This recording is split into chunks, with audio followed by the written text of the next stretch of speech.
It's largely going to be Dan's presentation. So why don't we get going, folks? I'm going to call to order the council workshop for February 12th at 7 o'clock. This is a public meeting. Council, there's been an agenda that's circulated. Any errors or omissions?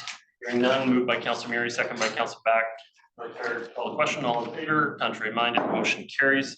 There are no minutes circulated with that agenda, so we're going to be moving on to the public housing initiatives. Just before I hand it over to Mr. Milburn for his comments, we've been working with the provincial government through this process as much as they've involved us.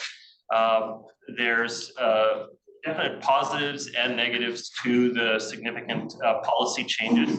I wanted to say that the ones we're talking about specifically today, there will be a little bit of an update about the housing needs order, but these, I cannot stress enough how substantive these changes are. These are the largest changes to municipal operations probably since our land sale programs ended in the 60s and 70s. More substantive than the charter changes in the early 2000s.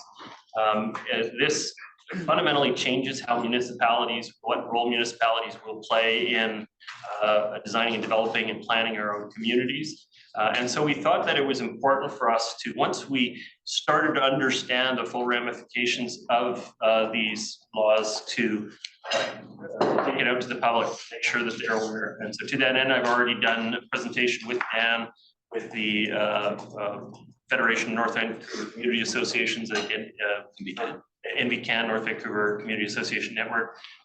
We had a brief discussion with the Chamber of Commerce, but intending to have a separate public session with the Chamber of Commerce so they better understand the implications. And then this is the start of us having other fully public meetings to discuss what we anticipate these changes to do for our community. But I can't stress enough, this is a very substantive change to how we deliver services in our community.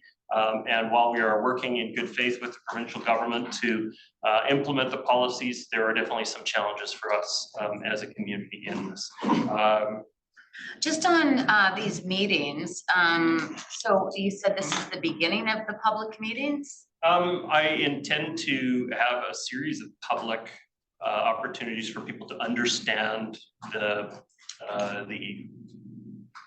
implications of it. The province isn't explaining this. The province isn't going around talking about it. I understand. I'm just concerned about like how we're going to do that. Are we going to go into the communities and do that? Because I don't think, with all due respect, this is not the community. It's part of the community. It's a few people from the community, but I think there's a lot of people, like I have neighbors that are saying, do we have to do this? Like they do not know what this is about. So I think we need to go into the community and have some, formal open houses and talk about it. That's my intent. Good. Mr. Milburn. Yeah, thank you very much for the question, Your Worship. Just to add in response to Councillor Murray, we have our good friends from the Communications Department here tonight. There's a specific slide dealing with community engagement. That will be a key piece of the strategy going forward. Tonight was really an opportunity to introduce the topic publicly to council, seek some feedback. But no, we hadn't seen this as a public engagement opportunity. That is to come, and we'll provide more details in the presentation and happy to answer questions at that time. But that public input process has to take a couple of forms. There's some stuff that by law we have to do. Right. And so on our scale of engagement with the community, some of those elements are uninformed. They're not something that is good fodder for back and forth with the community. They're us complying with the provincial law. There's other elements that definitely have a community consultation process, particularly as we update our OCPs to comply. Mr. Milburn. Good. So again, with me speaking tonight will be Carolyn Grafton, manager of the Communications Department, and Catherine Hobley will also be speaking.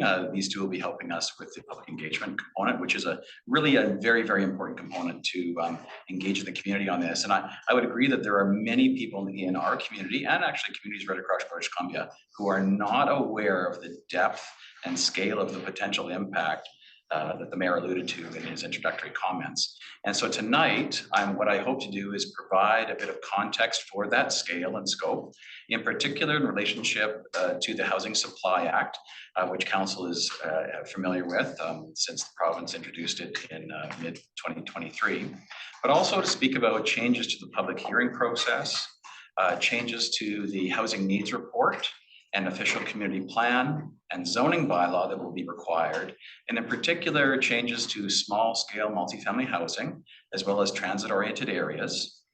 And then I'll briefly discuss changes to the development financing structure, and then we'll finish off with a conversation about community engagement and then next steps. Your worship, with your direction, I think there's probably some useful pause points as we go along, and I'm happy to answer questions at those stages.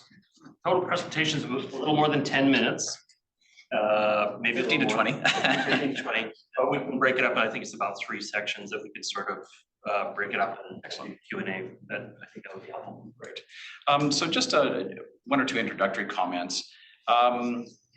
Because the nature of the changes are very sweeping, we're still learning as we go through this process. So I will not necessarily have all the detailed answers tonight. However, what I hope to do is provide that general overview of the potential impact. And for our good friends who might be in the audience or listening at home who might be interested in developing their properties, this is not legal advice.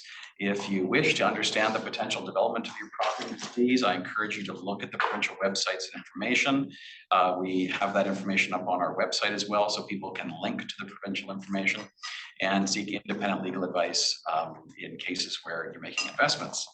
The provincial government has for many years made changes to local government powers. It has changed over the decades. For example, the introduction of the Agricultural Land Reserve was a sweeping land use change in British Columbia, but also the introduction of land use contracts, which was a very big deal in the 1970s, as well as more recent changes to the riparian areas regulation, BC Building Code, and of course, the Local Government Act and Community Charter related to the necessity to identify housing needs in the community, as well as greenhouse gas reduction objectives and numerous other areas. So this is the latest iteration, and the province has been focused on this area in response to what they define as the housing crisis and the need to address the traditional role of local government in a very significant way to accommodate residential development in the future. The first topic I'd just like to speak about, which Council is very familiar with, is the Housing Target Order. So this came from the Housing Supply Act, and the District of North Vancouver was identified as part of the first cohort of 10 communities out of 47 communities identified in the Housing Supply Act and regulation. As part of that first cohort, we discussed with the province between May and through the summer of 2023 about potential housing targets for the district. So what the province did is they looked at a methodology, a statistical methodology of what were the needs of those 10 communities that were identified, including the district. What was the anticipated growth in those communities? And they also adjusted for vacancy needs. So that is an existing low vacancy in some communities related to residential rental apartments. They then came up with a calculation of housing need, and I'll just show a graph in just a moment. So this particular graph shows the historical approvals. This data comes from CMHC, and it is completions of new housing units. And this spans back from 2011, when the official community plan was first adopted, and the graph currently shows up to 2022. So this was information the province had in terms of the historical construction activity that was in the district. So the province then crunched the numbers about future need, and they produced a housing target, which was provided to the district in the fall. And that target started, it was a 5-year target. It had annual targets along the way. And that was given to the district and implemented in October 1st, 2023. So our first reporting period is actually 6 months in, so around April 1st. We'll have to report on whether or not we have achieved housing completions, so occupancies in relationship to this order. Now, council will notice something odd about this graph. It's that you can see that development fluctuates quite significantly. This is based on market demand and market supply. The housing target order, however, though, is relatively consistent and growing. So I think we have to acknowledge that likely in the future, we'll continue to see ebbs and flows of market demand based on supply of labor, based on demand, what people are willing to pay for land, based on interest rates. However, what we do know is that these numbers that the province has identified certainly look achievable based on past performance in the district. Looking at that more particularly, this is just a graph that was published by CBC, which compared the last 5 years of construction activity and occupancies, so approved development, in the 10 communities that were the target of the provincial ministerial order, and shows what the previous 5 years of growth were in green relative to the future target. Now, again, this graph kind of reflects that previous graph, and then our previous 5 years of growth was closer to the order of 3,559 units, but the target order from the province is 2,838 units. So again, certainly achievable. Other communities within the first 10 have significant changes that they'll have to try to accommodate in response to this order. So why is the housing target order so important? Because not only did the Housing Supply Act give the province the ability to set targets for those 47 communities I mentioned, but it allowed the province to order local governments, if they fail to meet these targets, to approve zoning and approve permits. And if the local governments fail to act on those orders, gave the province themselves the power to approve zoning and issue permits. That's an unusual step, and hopefully not one that is going to be taken lightly. So it's quite a significant power the province has provided itself through this conversation. Next slide gets into the public hearing conversation. So Your Worship, if I can pause if there's any questions about the housing target order. Let's be clear about that. So if I'm reading that correctly, the District of North Vancouver and Port Moody are the only two municipalities on that list that have been producing faster than the housing targets predict. Is that correct?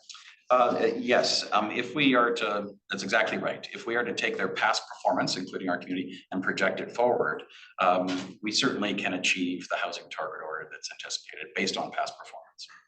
And same with Port Moody. And yet we're depicted as one of the targeted municipalities in the press. And we don't ever really take a position in regards to that. So how do we balance that? Where it's us against them, this divisive tone, this, you're one of the bad guys, you're on the list first because, and yet this data shows that we're actually ahead of the vast majority. Of the targeted 10. But I mean, all those communities will be. Yeah. So no comment.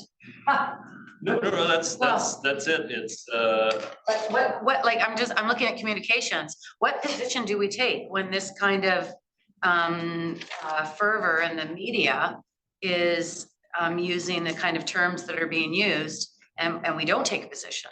When we have this data and when it shows that clearly we're ahead of the vast majority. to be clear again, this is not the substantive change. No, I know. I'm just This- pointing out all of these changes are significant and I think this part of it is just to say, what we have been doing actually already exceeds what the province expected. Therefore, the housing order is not the substantive change. The substantive change is coming. Mr. Milburn. I would also note that we've certainly not been hiding this information. The district publishes a pace development report every year. We identify line by line how many units are created with every project, and that information is shared publicly. And that includes a breakdown of how much infrastructure and community amenities, and development cost charges are collected for each project in addition to the units and unit type. We also have very recently changed our process so that we'll be providing that information on an ongoing basis as opposed to just annually. So we'll have more frequent updated information available to council. Council received a presentation on that on the 5th of this month. And so we very much appreciate sharing that information. I think going forward, council continues to focus on town center development. It's where 82% of all of the units council's approved since the official community plan was adopted have been directed. And that makes most sense in terms of where the infrastructure is, where amenity is, where transit is. And I think that will continue to be the focus based on council's direction. Councillor Pope had her hand up, but just before I go, the province has at several points said they're going to release the next 10 and the next 10 and the next 10, and I don't think they have. No, I haven't seen. So even though they put it in the legislation last summer, and they talked about it, oh, in the summer, we're gonna release the next 10, oh, in the fall, we're gonna release the next 10. Now we're into February and they haven't. Why do you think that is? That they just recognize that the naughty list is not actually representative of where their focus is now that they've brought in the new legislation? Well, I could speculate a little. Certainly in our conversations with them, the housing target order was only a total unit count. It did not include types of units, a bedroom type, size of units, none of that detail that was originally conceived of when it was first introduced. And so I know the province was looking quite carefully at their methodology to try to understand how they could introduce those kinds of matters into a future target order. So I suspect they're continuing to work on their analysis of those subcategories so that they can roll that out with the next cohort. That would be speculation on my part. Councillor Pope. Months ago, I objected to the way that we conducted the housing needs report. And here we are with a graphic that is basically not representing the reality. And the reality is we have a housing crisis and we need to do something about it. And that is why this legislation exists. These graphs and our housing needs report do not represent all the people who never moved here. They don't represent all the people who had to leave here because they couldn't find accommodation. They don't represent the people who have left their rental housing accommodation because it's been developed and are now either homeless or in the Kiwanis low-income housing center in Lynn Valley. So it does not in any way represent what could have been. It only represents what is. And the what is a horrible housing crisis where people can't afford to live here, can't afford to rent here.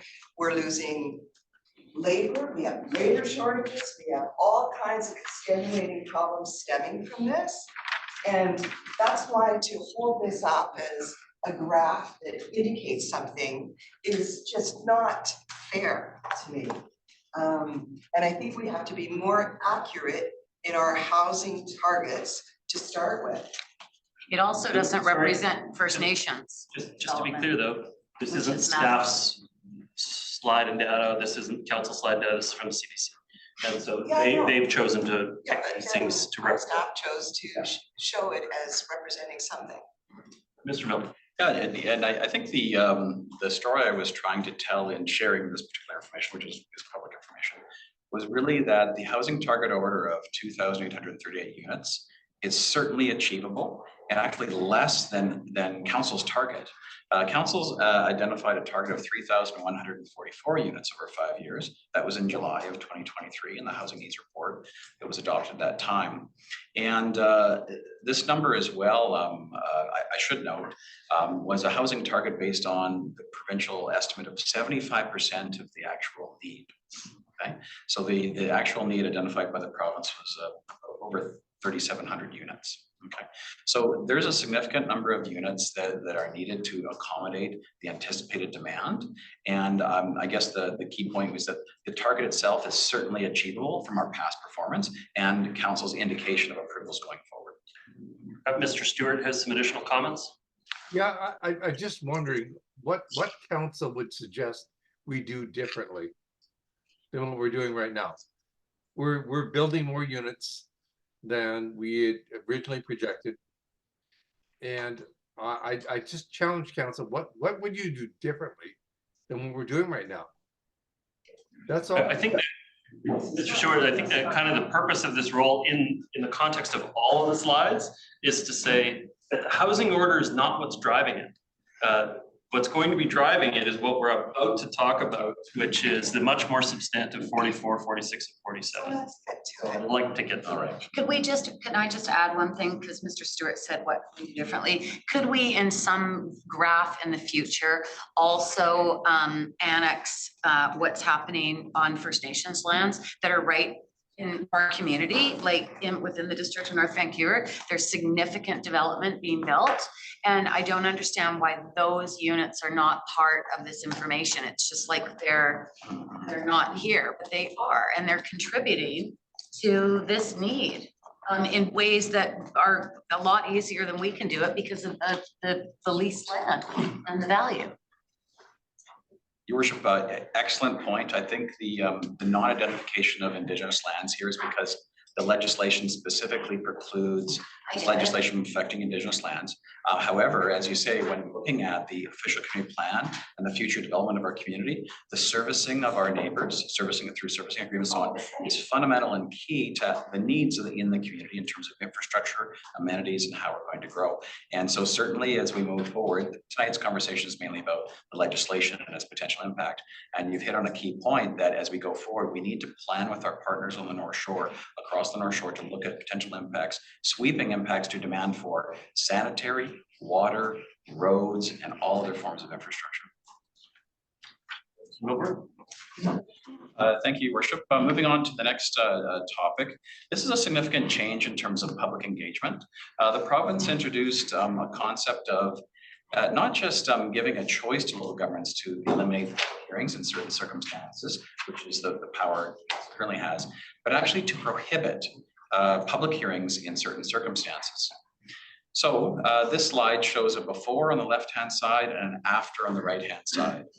So before Bill 44, this legislation which was introduced in November and approved in November and December, this legislation identified, the approach previously was public hearings for zoning and bylaw amendments may be held but are not required if the bylaw is consistent with the official plan. So council made a choice through a resolution every time it was presented with a bylaw and an application to decide whether or not a public hearing is appropriate in that circumstance. Council's policy and by convention has held public hearings on most applications and very infrequently not held public hearings, although it's not entirely unheard of in very limited circumstances. The future of public hearings, in particular in relationship to residential development, is that public hearings must not be held by council if the sole purpose of the bylaw is to permit residential development or at least 50% of the floor area. So in a mixed use development, that the public hearing must not be held. Caveat to that, or limiting factor to that, is that if there's an official community plan amendment necessary as part of that rezoning, then the public hearing needs to be held. Which in the case of the town centers was almost every single development application that came to the town center was an amendment. Because the OCP was at a level that, we had gone to, Coriolis, I believe, was the group that we used at the time to sort of anticipate at the time of the OCP what kind of growth we could expect in the town center, so that the OCP gets set at that level. But then as developments come forward, they can't actually deliver on the public amenity benefits for the prescribed OCP level. So they go back to the council and say, hey, if you actually want affordable units, you're gonna have to go above the OCP, which meant almost all of them were actually full OCP amendments, not just rezonings. Good. So then the next point on this slide is that public hearings still may be held, it's a council's discretion, for other types of rezoning, so commercial, industrial lands, and so on, and not required if it's consistent again with the official community plan. And of course, official community plan amendments will continue to require public hearing. And the other thing I should note is that amendments, and I'll get into this in the subsequent slides, amendments to zoning related to small scale multifamily, which I'll be speaking about on a subsequent slide, even if they are contrary to our official community plan, we must not hold a public hearing for it. Okay, so it So states a that. public hearing that's required by a developer or the property owner, but could we could have a meeting? Like a hearing is a very I think specific. that's a fair point, I to think ask the a question, Hearing is a saying, very specific process. what's the difference between a public information meeting about a change or a significant change versus a full public legal quasi judicial public hearing in the matter? I think that's a natural question. And we'll be seeking legal advice for council specifically on the different parameters of that, so council can understand the consultation necessary. What the province anticipates is that public notice would still be required. So in advance of first reading, there would be public notice, and that would afford folks an opportunity to submit written comments that could then be considered by council. However, as we'll see in the subsequent slides, the province is fundamentally changing the nature of official community plans and zoning bylaws, such as that for residential development for 20 years, they actually need to align. So at this stage, based on what we anticipate coming from the province in terms of those requirements and how to implement them, the consultation will be most effective if it's actually done at the official community plan amendment stage. So just one slight comment then. As I said, we are progressing in this in good faith with the spirit of the regulation with the provincial government. If you started to make public information meetings look like public hearings, I don't think you could say that that is advancing in good faith. I'm not suggesting that. And so, yes, we have the ability to inform the community about what's coming forward. We also do the notifications. We do the notifications on site, the mailing still, all of the trappings that we've had in the past. It's just the actual quasi-judicial public hearing went from being required to optional to fully against the law in about a 5-year period. Councilor. Just a question on that. If we have these public info sessions, if you take a step back, isn't the intent to kind of advance the projects that have them move along faster? So if we have these pseudo hearings and call them info meetings, aren't we kind of defeating the purpose of having the project move along? Like I'm kind of, that doesn't sound right. Well, if the problem is indeed a public hearing process that's creating the increased cost and the increased time, which I rather doubt it is, it's more the bureaucracy that the provincial government has applied to municipalities that's slowing everything down and creating more red tape. They should look in the mirror. I think your point is well taken, Councillor.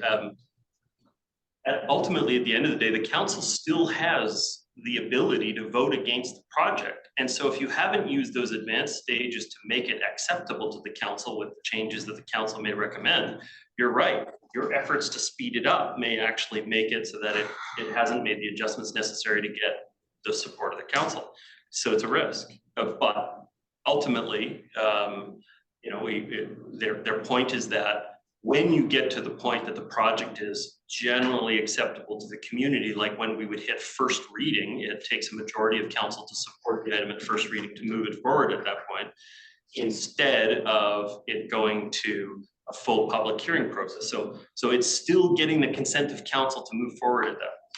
Okay, so that's probably the key point. It still has to come back to council. If council refuses to give it first reading, then it doesn't matter.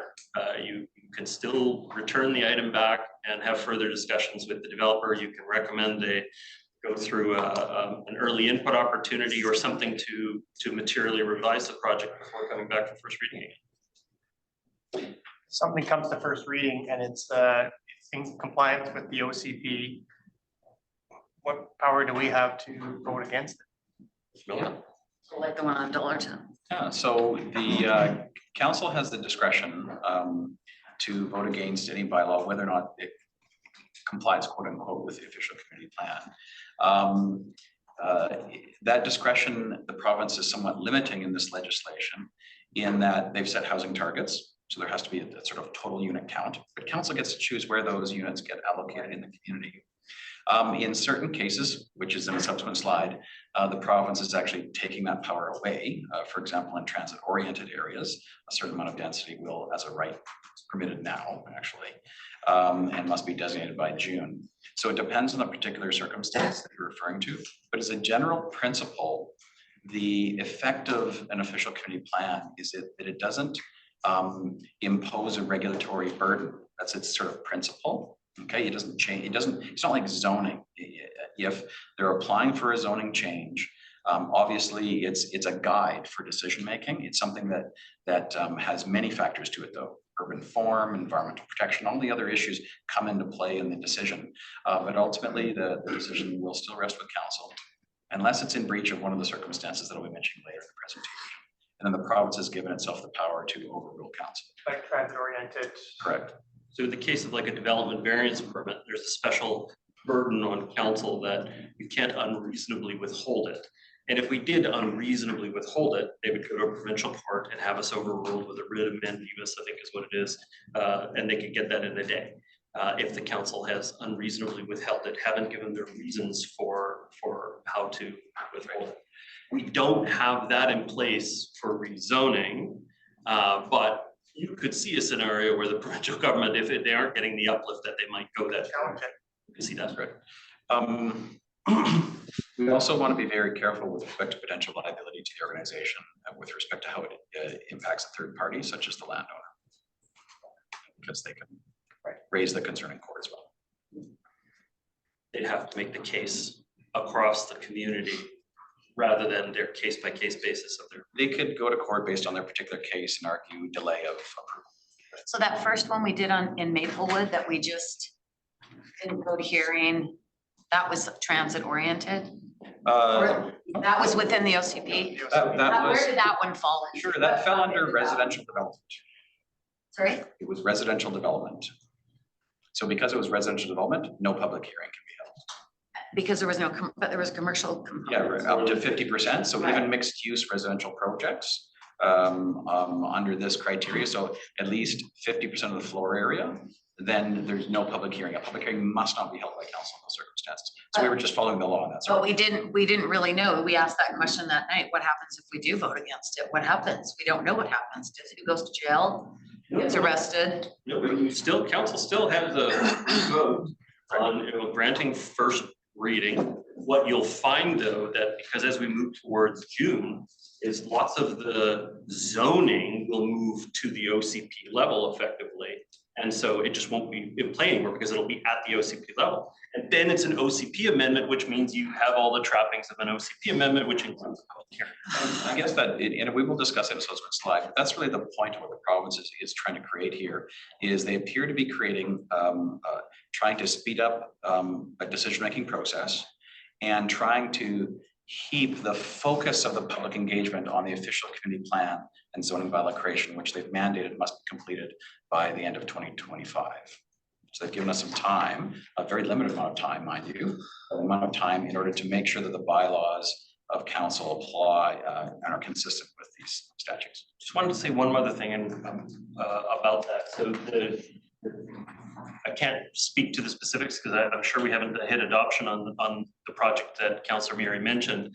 But what you've obviously noticed is that item can now come forward for first, second, and third reading on the same night. Whereas historically, it would be first referred to a public hearing back to second and third, and then adoption on a separate night. And so that's why that particular thing felt quite quick, was because of new regulations and how they apply. And I'll just note that there, in certain circumstances, council could read all 4 hearings in one night. And the circumstances are, if it's a residential development, if it doesn't require ministerial approval after third reading, often council will know that often after third reading, the Minister of Transportation needs to sign the bylaw. If the bylaw affects land within 800 meters of a controlled access highway and another intersection, okay? So often the minister is signing the bylaw at that point, and then there's at least a day delay between them.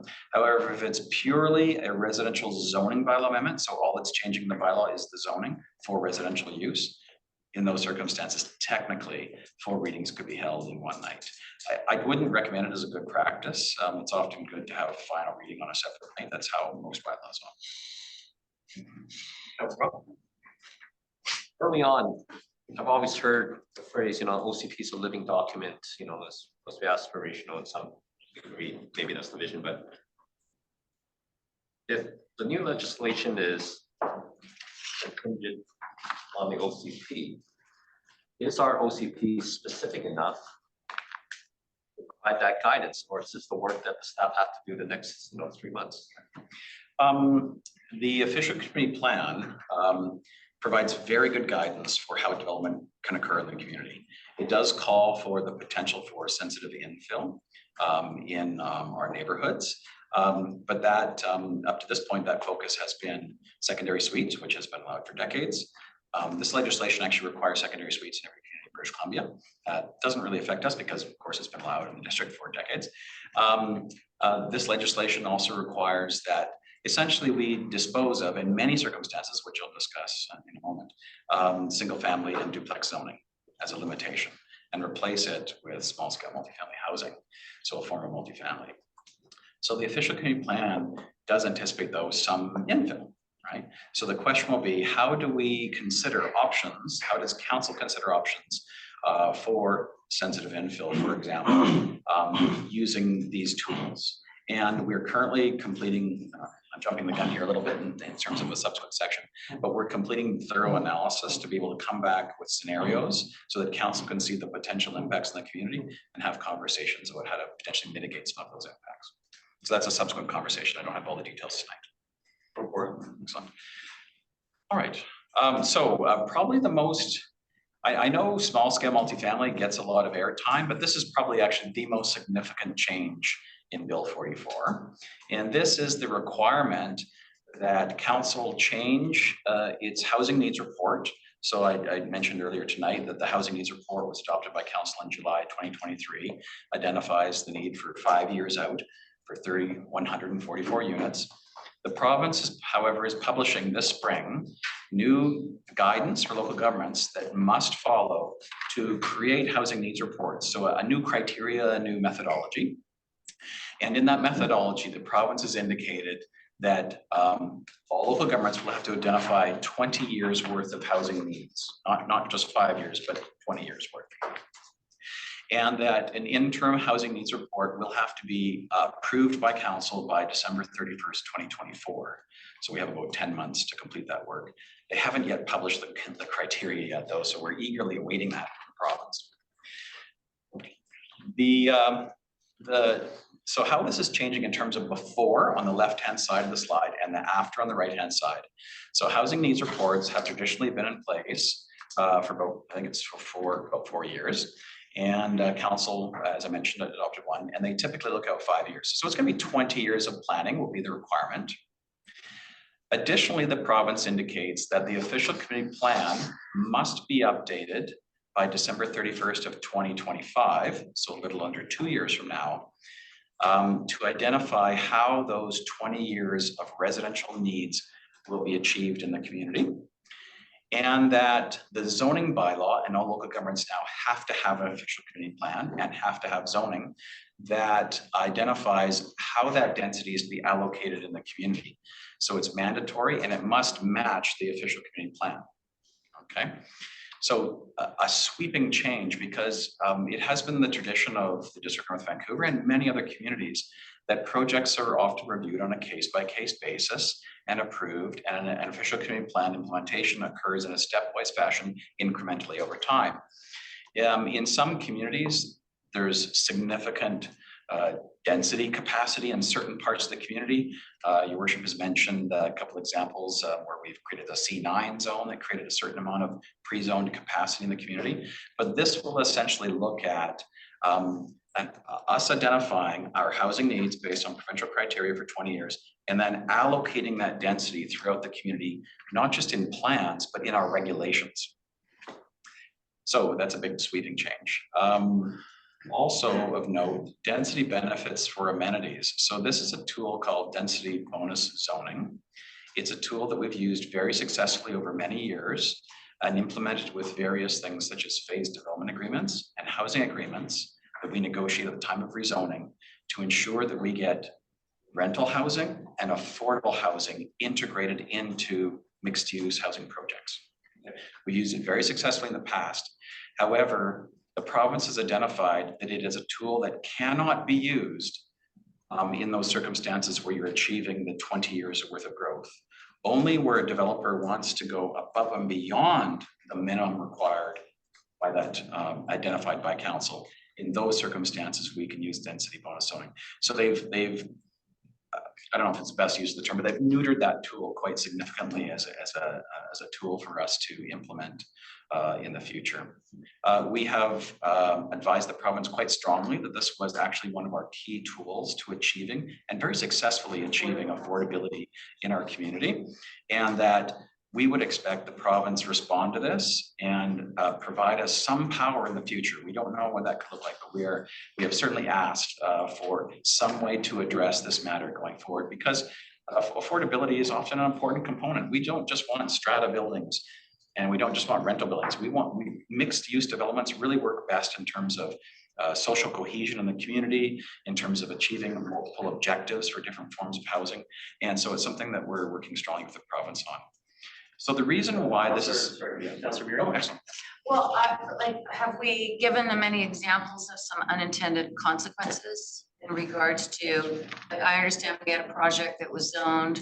We had a number of affordable units within that project. Developer, the zoning passed, it was all done. The developers pulled the project and now they're consolidating with some other lots next door down in Lower Lynn, and all the affordable units are gone and it's all going to be market. That's an unintended consequence. So I don't think we have that new application yet. They've withdrawn. Formally, they've withdrawn at this time. Right. We don't- So there are these unintended consequences that they have not predicted in regards to this legislation. And consistently, we've shared that information with the province. Actually, since early 2023, at every meeting I've had, I've raised those concerns. I think they have heard those concerns. I don't think they're fully addressed in legislation, and I would hope that further legislative amendments would help us address those issues, but we don't know the details of that at this time.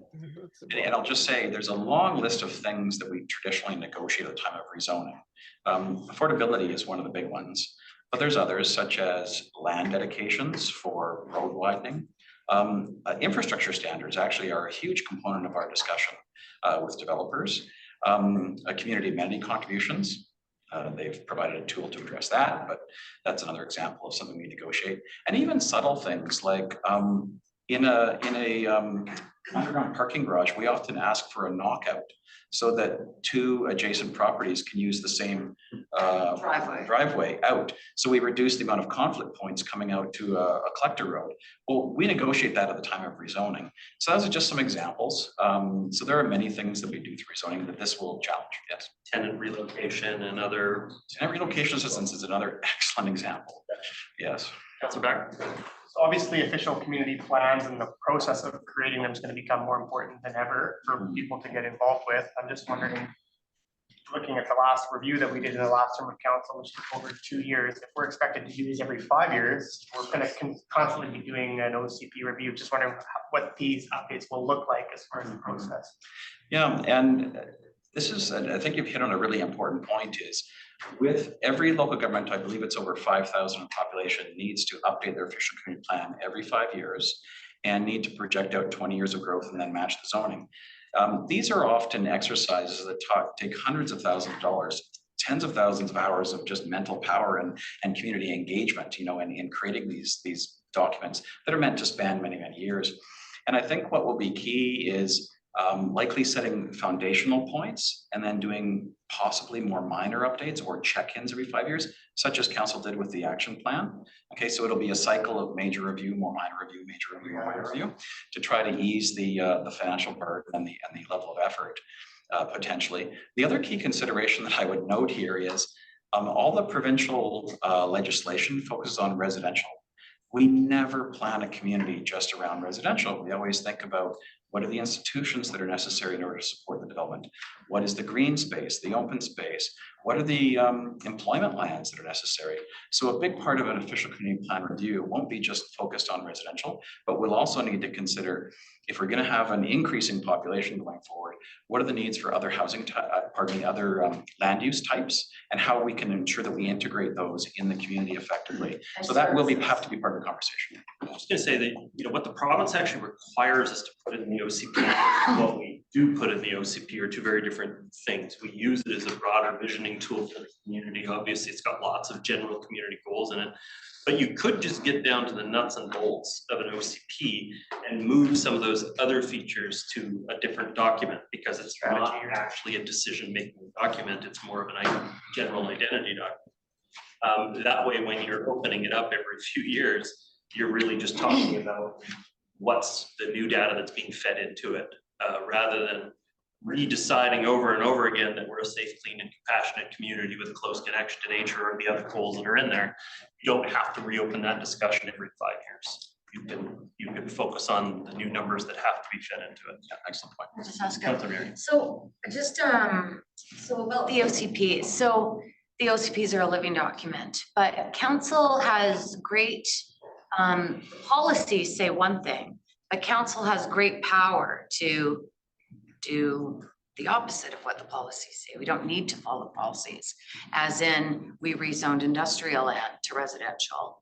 And we also rezoned like old affordable rental. One of the policies in the document is to protect older affordable rental, but we actively rezoned those properties and allowed strata rental, mixed use residential on those properties.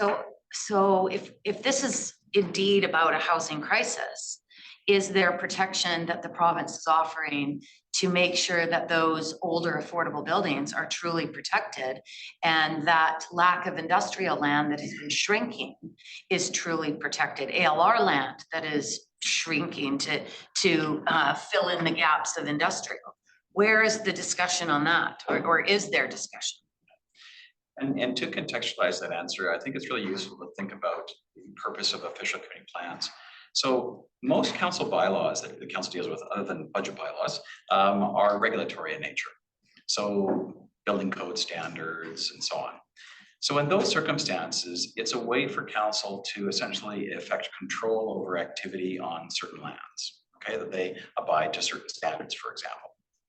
An official community plan is very different in that what it does is it actually is a tool that council uses to guide itself as opposed to guide others. And it guides itself in terms of all bylaws approved after official community plan is adopted and works must be consistent with the official community plan. So that's what the Act says, must be consistent. And that consistency test is something that the courts, of course, debate and argue, and something that is a political conversation as well. If a bylaw comes forward for council's consideration that is inconsistent with the official community plan, there is the opportunity to reevaluate the official community plan and say, is it achieving the right direction for the community? Maybe an official community plan amendment is necessary coincidentally as part of that bylaw change. With everything. Which is that living document concept. However, whenever you amend the official community plan, council must consider a heightened level of public engagement around that because of its effect on the community. So in terms of the actual effect, so that's a big effect, is all bylaws need to be consistent with it and works. The other effect, though, in terms of regulatory nature, and this gets to the question Councillor Back asked earlier, is that the OCP, anything that's in the OCP in terms of goals and objectives, it doesn't actually commit or authorize council to do those things. Okay? It's a public statement, so it's a moral statement in a way of commitment, but it's not a legal commitment in that same way. And I'll give you an example. If council wants to approve the construction of a new recreation center, okay, but it's not specifically identified in the official community plan, maybe there's an amendment needed. But if it is identified in the official community plan as an expenditure, there is no authority granted to council by the official community plan.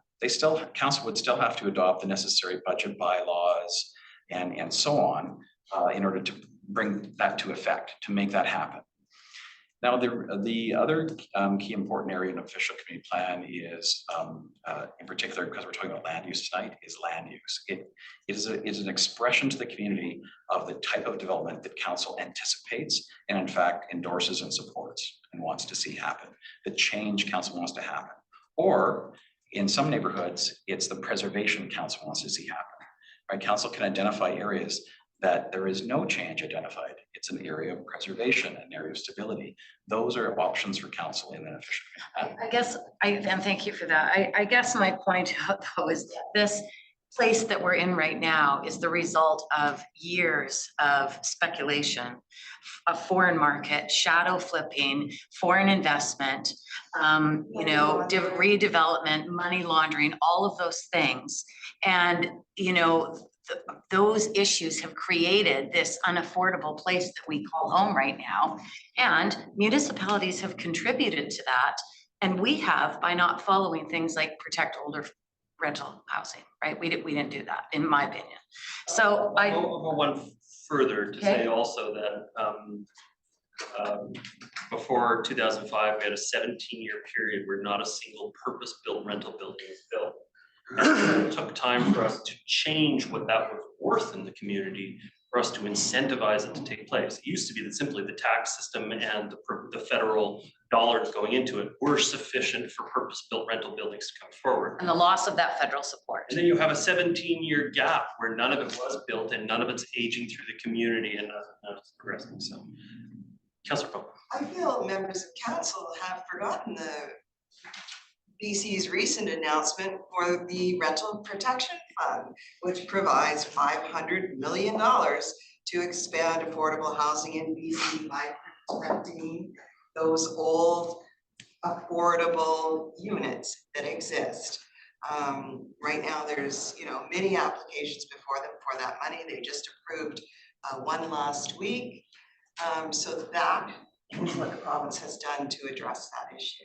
I haven't forgotten, Councillor Pope, but it's a little bit too late in many cases because a lot of those buildings are gone. And that's the shame in all of this, is that it's taken this long to figure out what we were losing and now you can't really go back. So, It's you know. a good point, though. There are other tools out Yeah. there. However, what I'll say is that lots of the stuff that we took for granted as being affordable housing in our community wasn't actually protected as purpose-built rental and doesn't qualify. Lots of it was just privately owned and wasn't under protected status. or rental being returned to strata, for instance, Or they Seymour were Estates. strata-owned, Yeah. And so complex, but there's no question, I think, well, the province and the feds are all starting to realize that they do have a role in housing Yeah. amazingly, even though they didn't have that as a forefront priority for decades. Yeah, and going back to the official community plan conversation and the zoning bylaw updates, the conversation that we'll have to have under this legislation in the next 2 years, will really get to the heart of that issue because if we just extrapolate our current projected needs of 5 years and extrapolate that out into the 20-year horizon, that gives us an order of magnitude of 11,500 to 15,500 units. Something in that range may be needed as defined under the housing needs report, the criteria published by the province, as I mentioned. So allocating that number of units predominantly to town centers will mean redevelopment of sites identified in those town centers. And there will be impacts to that, and how we mitigate those impacts and address those will be a key part of the conversation on the official community plan. I bet we still don't get a new bridge. Let's put money on that. All right. So the next area of significant change, this one has seen quite a bit of press coverage, but this is the concept of small scale multifamily housing. So the province introduced in Bill 44 a concept of in many neighborhoods, essentially eliminating single family and duplex zoning and replacing it with this new thing that they've called small scale multifamily housing. And I have a map and some illustrations on a subsequent slide to get into this information, and of course I'll talk about the exemptions, but as identified in this slide, essentially it doesn't mean the end to traditional single family homes. Those will still be allowed under zoning.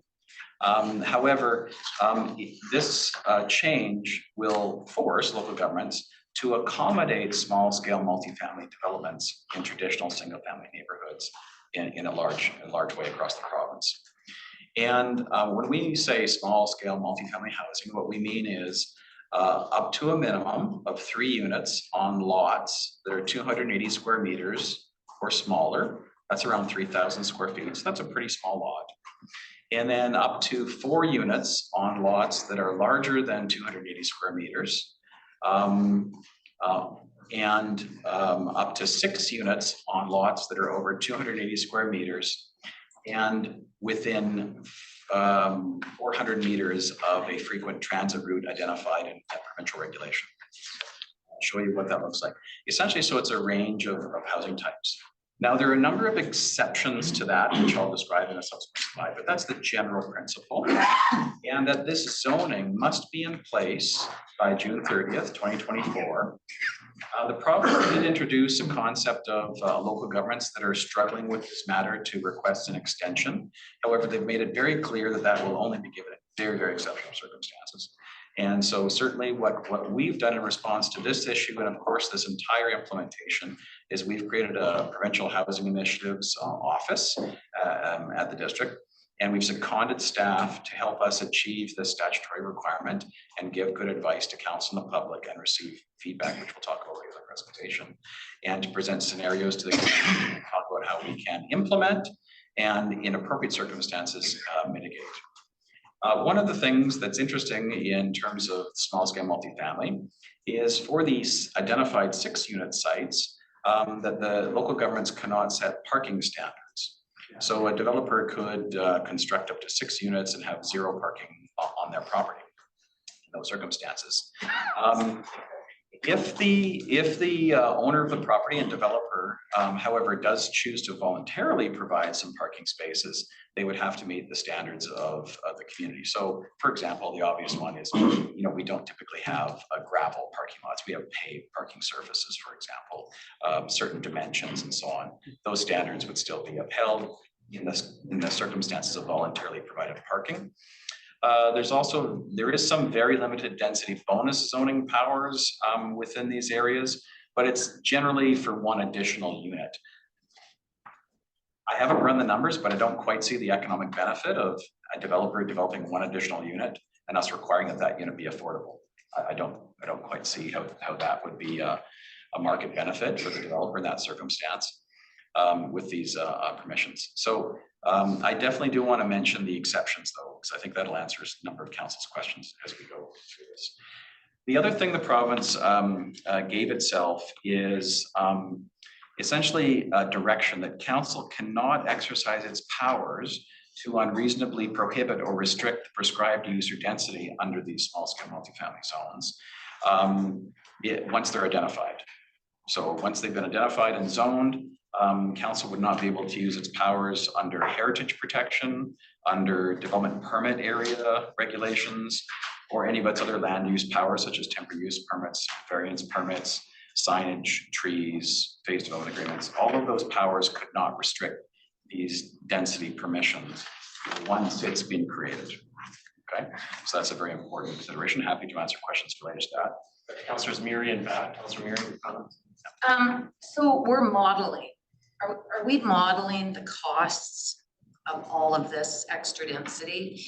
And when you say our powers can't prevent this kind of zoning, but our building permits and the engineering of these developments is the same. So they have to contain their own water.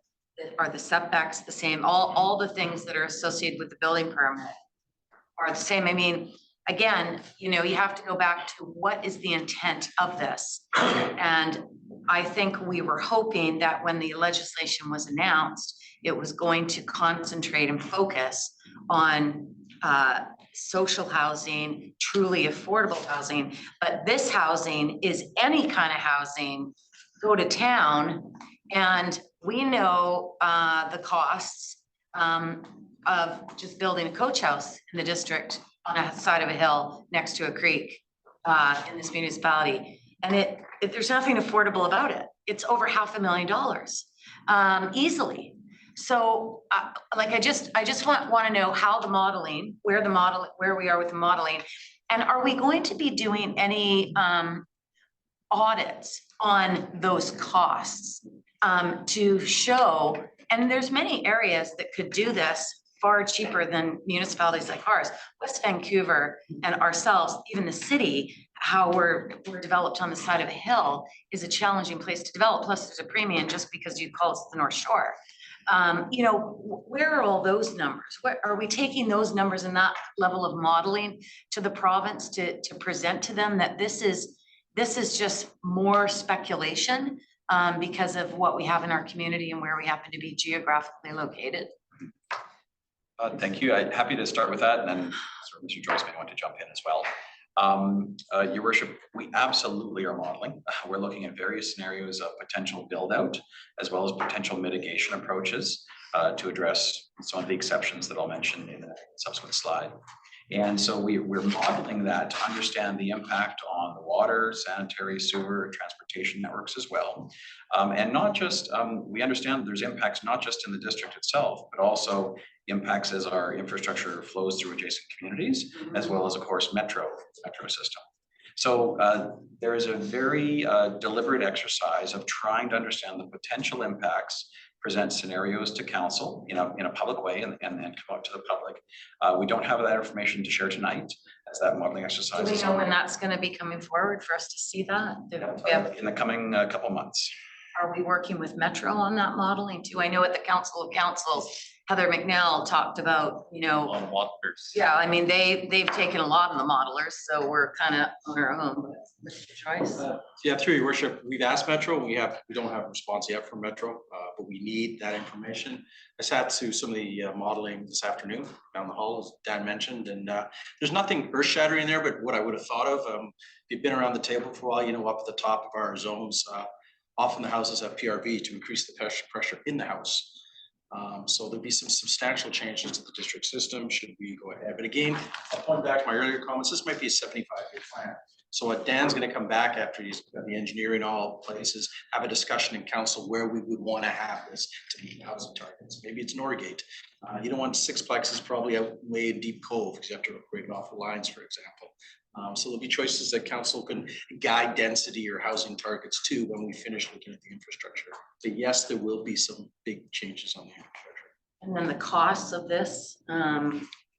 So you mentioned that earlier. So the cost is, that's what we're doing, is developing what we call the build out, and we'll have to roll that back into what we would always call the DCC, but there's new names for that, obviously a new list of what the infrastructure is, which includes fire and police, I believe, this go around. I mean, I think it would be really interesting to talk to the, you know, when we go to the chamber and talk to the construction industry about the costs of the construction of this kind of development to the construction industry in a place like the North Shore, because it's not, they're not going to be building this kind of, even 4 units or 6 units. It's not going to lower the price. It's going to raise the price, and it's going to raise the value of the assessment, which is an entirely another question. With the rents being what they are, maybe they'll find a balance over time. Councillor Beck? In 100 years. Thank you. Can you confirm that there's no restrictions with respect to tenure? So if somebody wants to have 4 stratified units and sell them off independently, or they could do that? Thanks. Yep. I'm just about to get to that. And in terms of tenure, the Bill 44 does not mention tenure. So essentially, council's existing powers around rental tenure zoning are still in place. The provincial's policy guide that they published indicates that the province is recommending that stratification be allowed, at least at the outset. However, at the same time, the province's guiding document to us on October 1st identified that at least half of the units approved should be rental. So we need to think about strategies to achieve rental in small scale multifamily housing as well, potentially. So I think we will be bringing that recommendation to council about whether or not rental tenure zoning is an appropriate tool in this circumstance, and whether or not if there are any concerns with respect to stratifications as well. This is a really good question Sorry. I just have one more question related to subdivisions, and if this changes anything with respect to how subdivisions and how that process works. Sure. So like a stratification of an unoccupied home. And in a secondary suite can't be stratified because it's one real estate entity. Okay. However, in other jurisdictions, coach houses are acceptable to be stratified, or if you had a fourplex, potentially each unit a separate stratified unit. So in normal circumstances, under the Land Title Act, an unoccupied building can be stratified. The building can be stratified. Okay, and then sold. Like a coach house. Yeah, a coach house or each unit in a fourplex. In for example. Vancouver, they do that. Yeah, and it's quite common. That could be inhibited by rental tenure zoning. That would prevent stratification, for example. And certainly if you were to talk with tiny home developers or smaller developers, they would probably tell you that they would encourage stratification because they can buy one single family house, build a fourplex, and then sell each of the strata units and then get out, right? So it's a way to fund and capitalize development through stratification. However, that isn't something council necessarily has to support. The province has left it up to local governments to decide whether or not rental tenure zoning is appropriate. How will you treat it between here and June? Will you treat it as Fairland strata style, where that person has to come forward with a proposal for it and the approving officer makes the decision on it, or how will you treat it between here and? Yeah, so small scale multifamily housing won't be in place until council approves the bylaws, and so we won't be seeing any stratification of those types of units because the zoning just doesn't even permit it. Buildings have to be built first and then stratified. If So someone came forward today and said, I want to stratify my coach house, how would you deal with that now, and what would be different under the new regulations? yeah, so we typically don't see that kind of approach.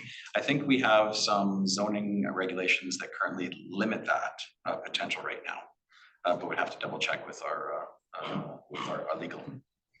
I don't see it. Still not permitted in the district of North Vancouver, and it would be up to council to change that. Correct. Right. All right.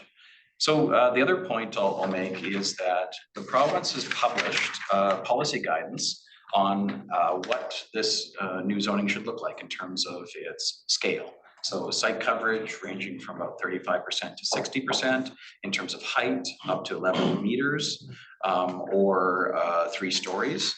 The typical single family residential zoning in the district right now is more at the scale of what is about 6.5 to 8.5 meters in height, okay, for your typical single family. So essentially what they're suggesting, and again, these are suggestions from the province, there isn't a statutory obligation to approve the heights and so on that the province identified, but it actually raises a really interesting question actually for us, whether we want to look at sweeping changes in these potential zones, such as eliminating exempt areas and actually lifting actually addressing that with height and encouraging more daylight basements as opposed to cellars as living areas. So that's a really important conversation that actually I think will be part of this mix as we go forward. Yeah.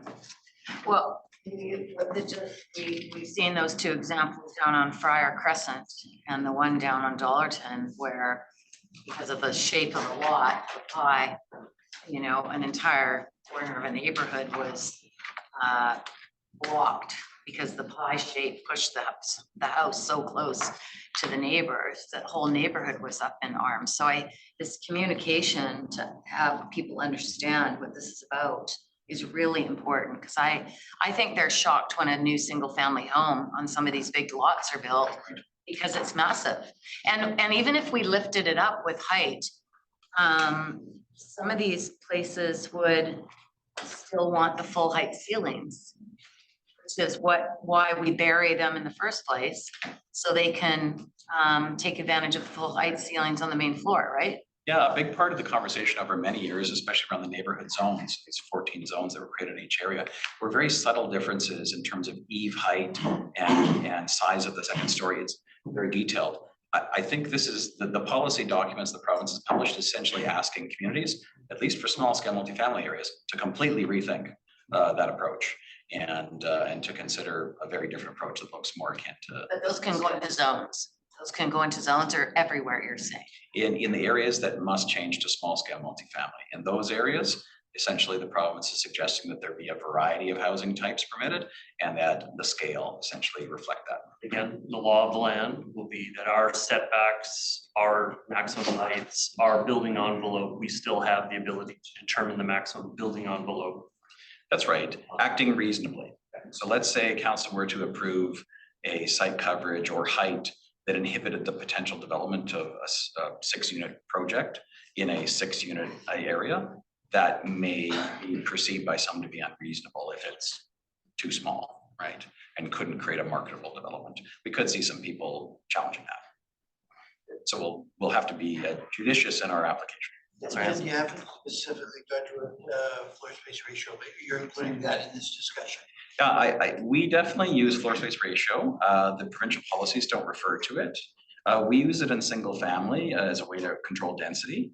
We'll be recommending some modification of our current floor space ratio approach going forward, but that's yet to be determined. That's a detail item Because under the current floor space ratio, it really wouldn't be practical to put the number of units that's sufficient, right? Yeah, I think in terms of our current single family zoning, if it was to be by council changed to small scale multifamily zoning, those zones in terms of height, setback, FSR, site coverage do not accommodate the 4 and 6 units. There would have to be a change to those zones. Absolutely, yes. Councilor Moe. Sorry, I just want to touch on a point you mentioned. So we can set up guidelines or have our bylaws, but they need to be reasonable. So if someone finds or decides we're not being reasonable, they can challenge it. The statute gives folks the opportunity to challenge it potentially, yes. Which is why the province published guidelines to demonstrate what they believe to be. Okay, so those guidelines are going to be what they believe is reasonable. Correct. It's a 150-page policy document. And do they talk about height there? We mentioned height, 11 meters. That's correct. That doesn't mean it's an automatic. The court has to determine whether or not somebody reasonably could. That doesn't mean that. That's right. But you could always have that challenge anyway. That's right. Absolutely. In any circumstance. And I think important part of the conversation is how much we'll want to see daylight basements versus cellars. I think that's a really important conversation in terms of the future because that will set out heights and so on. Yeah. All right.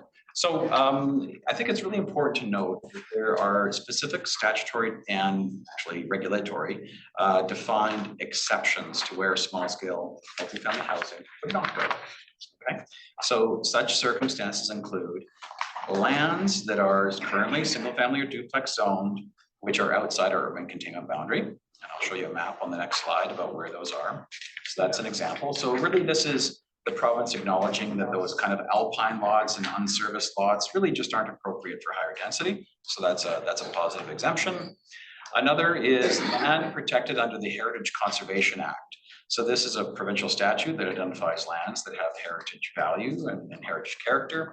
Those lands are protected from and exempt actually from small scale multifamily housing. Another is lands that council has already identified for protection as of November 30th. So after November 30th, 2023, council can't use heritage designations bylaws to reduce the density of small scale multifamily areas if they're zoned for that purpose, okay? However, existing bylaws, existing heritage revitalization agreements and so on that we have on existing protected lands, those could still continue to be enforced, okay? Additionally, lands not connected to water or sewer, or either, right? So that means if it doesn't have water, or it doesn't have sewer, or it doesn't have both, in those circumstances, small scale multifamily is exempt. Another, large lots. So if the zoning identifies that there's a minimum parcel size of an acre or larger, or if the land itself is an acre in size, small scale multifamily wouldn't apply to that property. It would remain as its existing zoning, single family or duplex. And then it mentions certain hazardous conditions. And there's a very specific regulatory definition, and it has to do with essentially the significance of the hazard is such that it means that you can't achieve the density, okay, identified in small scale multifamily. This is an area of particular focus for us. We have a number of very significant wildfire, slope stability, creekside, Floodplain. floodplain hazards in the community. And so we're looking very carefully at our hazard reports so that we can identify areas where it would be inappropriate to apply small-scale multifamily housing because an increased density might create risk for potential residents. I think that's a very That's important not on consideration. here. It's We not- haven't it's not seen current. that map That's yet. correct. That's under development. And we're working very closely with various consultants who are specialists in these fields as they're presented reports in the past to council. We're working with them very carefully to identify the potential hazardous condition areas. Once we have identified both the hazard areas as well as all the other areas, we have to give the province a map showing where all the exempt areas are by June 30th, 2024. So this is a key output of staff's work right now. Are you all sleeping here? It's busy. So just a caveat before I share the next slide. This is not the definitive answer of where small scale multifamily will go. This is an example of taking very broad brush concepts and applying it at the district level. So what we see on this map is, of course, the city of North Vancouver in the middle there, the district predominantly shown in the pink and yellow areas, and that sort of purple line, that's the urban containment boundary. And that's that odd shaped urban containment boundary that runs around and separates really the rural and open space areas from the future and existing urban areas in the district. So as I mentioned, there are the three theoretical or potential types of small scale multifamily, and they're based on lot size. This is simply taking that concept of lot size and applying it holus bolus across the community. So in this case, everything shown in yellow are currently single family or duplex zoned lots that are over 3,000 square feet approximately in the area. And where they're potential candidates for 4-unit small scale multifamily. The areas shown in red are lots of that same size that are also within 400 meters of a defined frequent transit route. Okay, and I mean defined because the provincial regulations actually define what they mean by frequent transit as a certain amount of buses coming a certain amount of time over the week and so on. So we've taken that regulation, interpreted it, and applied it, and that's the red areas. So the red areas shown are single family and duplex zoned lands now that are over approximately 3,000 square feet in area, close to frequent transit. Those are areas where 6 units per lot could theoretically be applied if small scale multifamily housing zoning was approved by council in those cases. There's a couple circular areas that are one shown at Phipps Exchange and one at Capitol University. I'll talk about that in a subsequent slide around transit-oriented areas. This is principally around potential application of small-scale multifamily. In terms of scale, the yellow lots total approximately or just under 18,000 lots. The lots that are those small lots under 3,000 square feet, there's only about 15 of those. And then for the 6-unit areas, that's potentially 1,500 lots.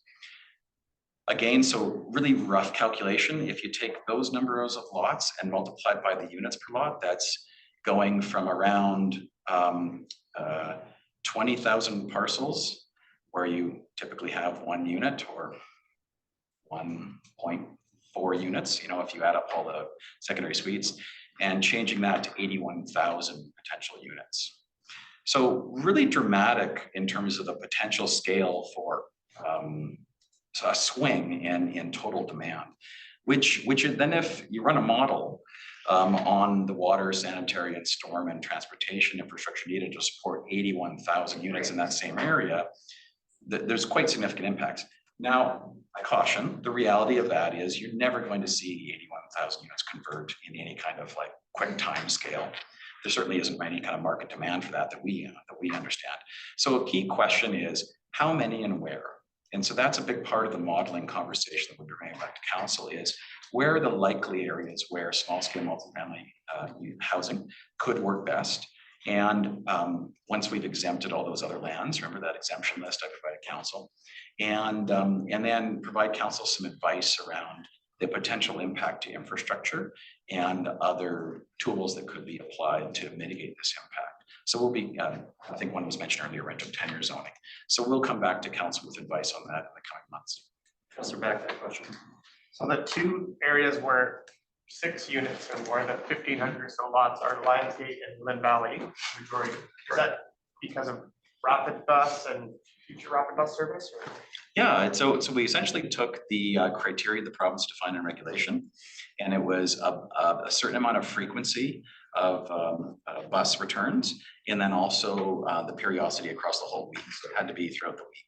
So the province said if the bus routes accommodate that, then you draw a 400-meter radius around the bus stops along that route, and it creates this kind of polygon, if you will, of area. And then every lot that is within or just even touches that area, theoretically, it's an option for council to apply then the small scale multifamily housing to it.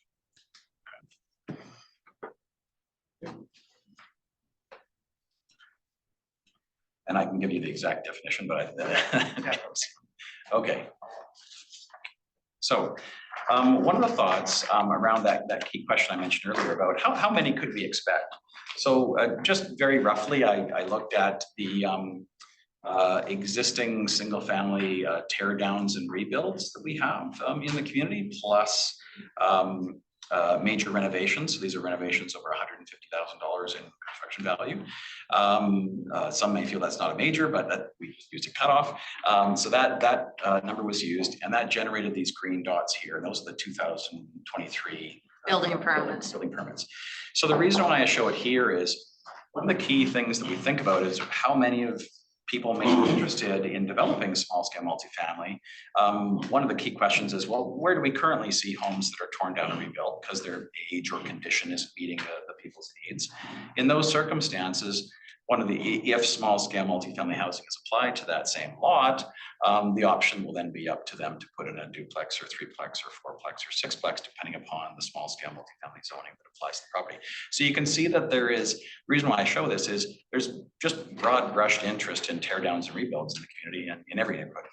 Or Councillor Muir, say, so just as a general rule, we see about 100 to 150 full rebuilds of single family houses per year out of a land base of about 32,000-ish addresses for that. And so if we were continuing along our old normal trajectory, it would take 70 years plus to replace the housing stock. Yeah. And it really ebbs and flows based on market demand for new home construction. But again, that was based on the demand for single family. The future world will be based on a mix of demand for single family plus demand for small scale multifamily housing. Published in the PACE development numbers, it was about last year, and these dots reflect about 200 tear downs and rebuilds and close to 200 major renovations. So last year was a pretty big year in terms of construction activity. So that was my question, the differential between the new builds and the renos. Right. Because I think that says a lot. If you were to go into Blue Ridge, for instance, you would see the majority of the permits being renovations on existing houses. Whereas if you go into the Upper Highlands, Capilano, you're looking at probably the majority of new tear downs, brand new homes. The market was way, hotter in that area for speculative rebuilds and developments. And I think it would be really interesting to look at the assessment values of what those houses are now. I mean, they've probably gone from, some of the ranchers in Upper Capilano, Edgemont, Pemberton Heights, assessed at, 2 something, and they've been turned into 12, 10, 6, 7, 8, $9 million homes. Some of them, they're massive. They're absolutely massive. They are, some of them are 10,000 square feet, those homes. So I think it's really interesting to look at what's happening, but what it's also producing. This idea that redevelopment is somehow, density is somehow going to lower the value. We've got the data right there. We can show what these valuations are. I'd be interested to see what the construction costs of some of those properties in Capilano I think they blow most people's minds. $500 a square foot. There you go. Just one of thought, so there's a whole thinking and approach that we're looking at around kind of extrapolating this kind of thinking, like where would there be market demand based on, say, the age of the existing structures, right? See if they're deteriorating in a poor condition.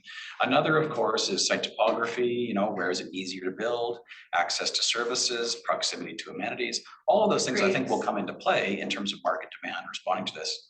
And then additionally, all the exempt areas where small scale just is inappropriate for the reasons I outlined in the previous slide.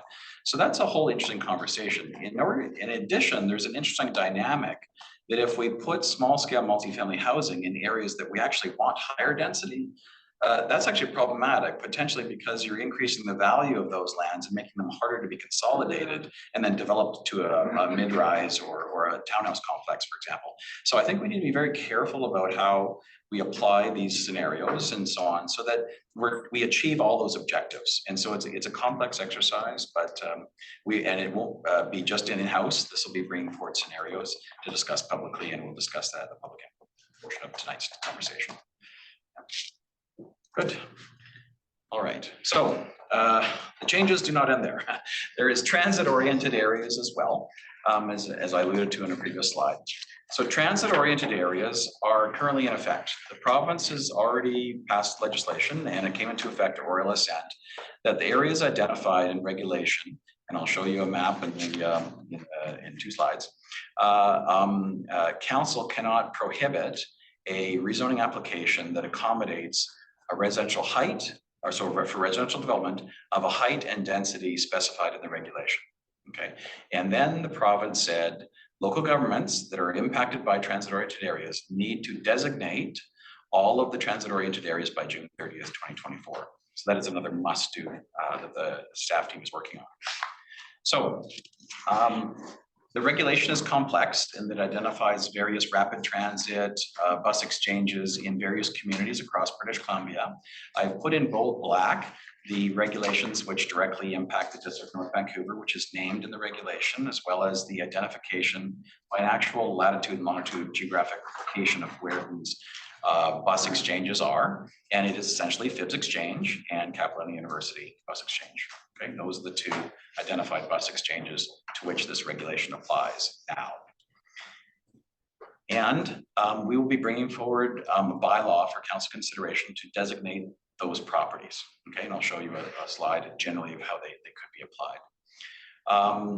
The one key component is, as identified here, is council must approve bylaws that accommodate up to a 4 FSR and 12 stories in height at a minimum in lands within 200 meters of those 2 identified sort of circle drawn around those 2 bus exchanges.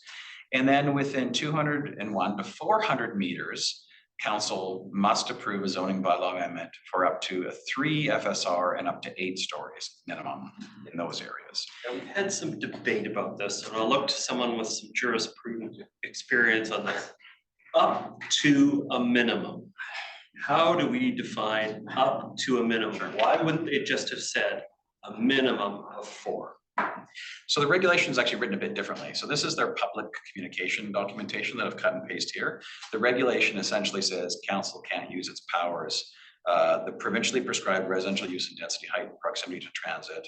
Council can't use its powers specifically to prohibit the provincially prescribed use and density and height.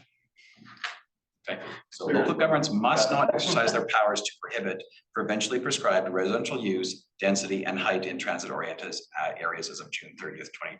Sorry, November 30th, 2023. There's a minimum of 4 and 3, not up to 4 and 3. That's correct.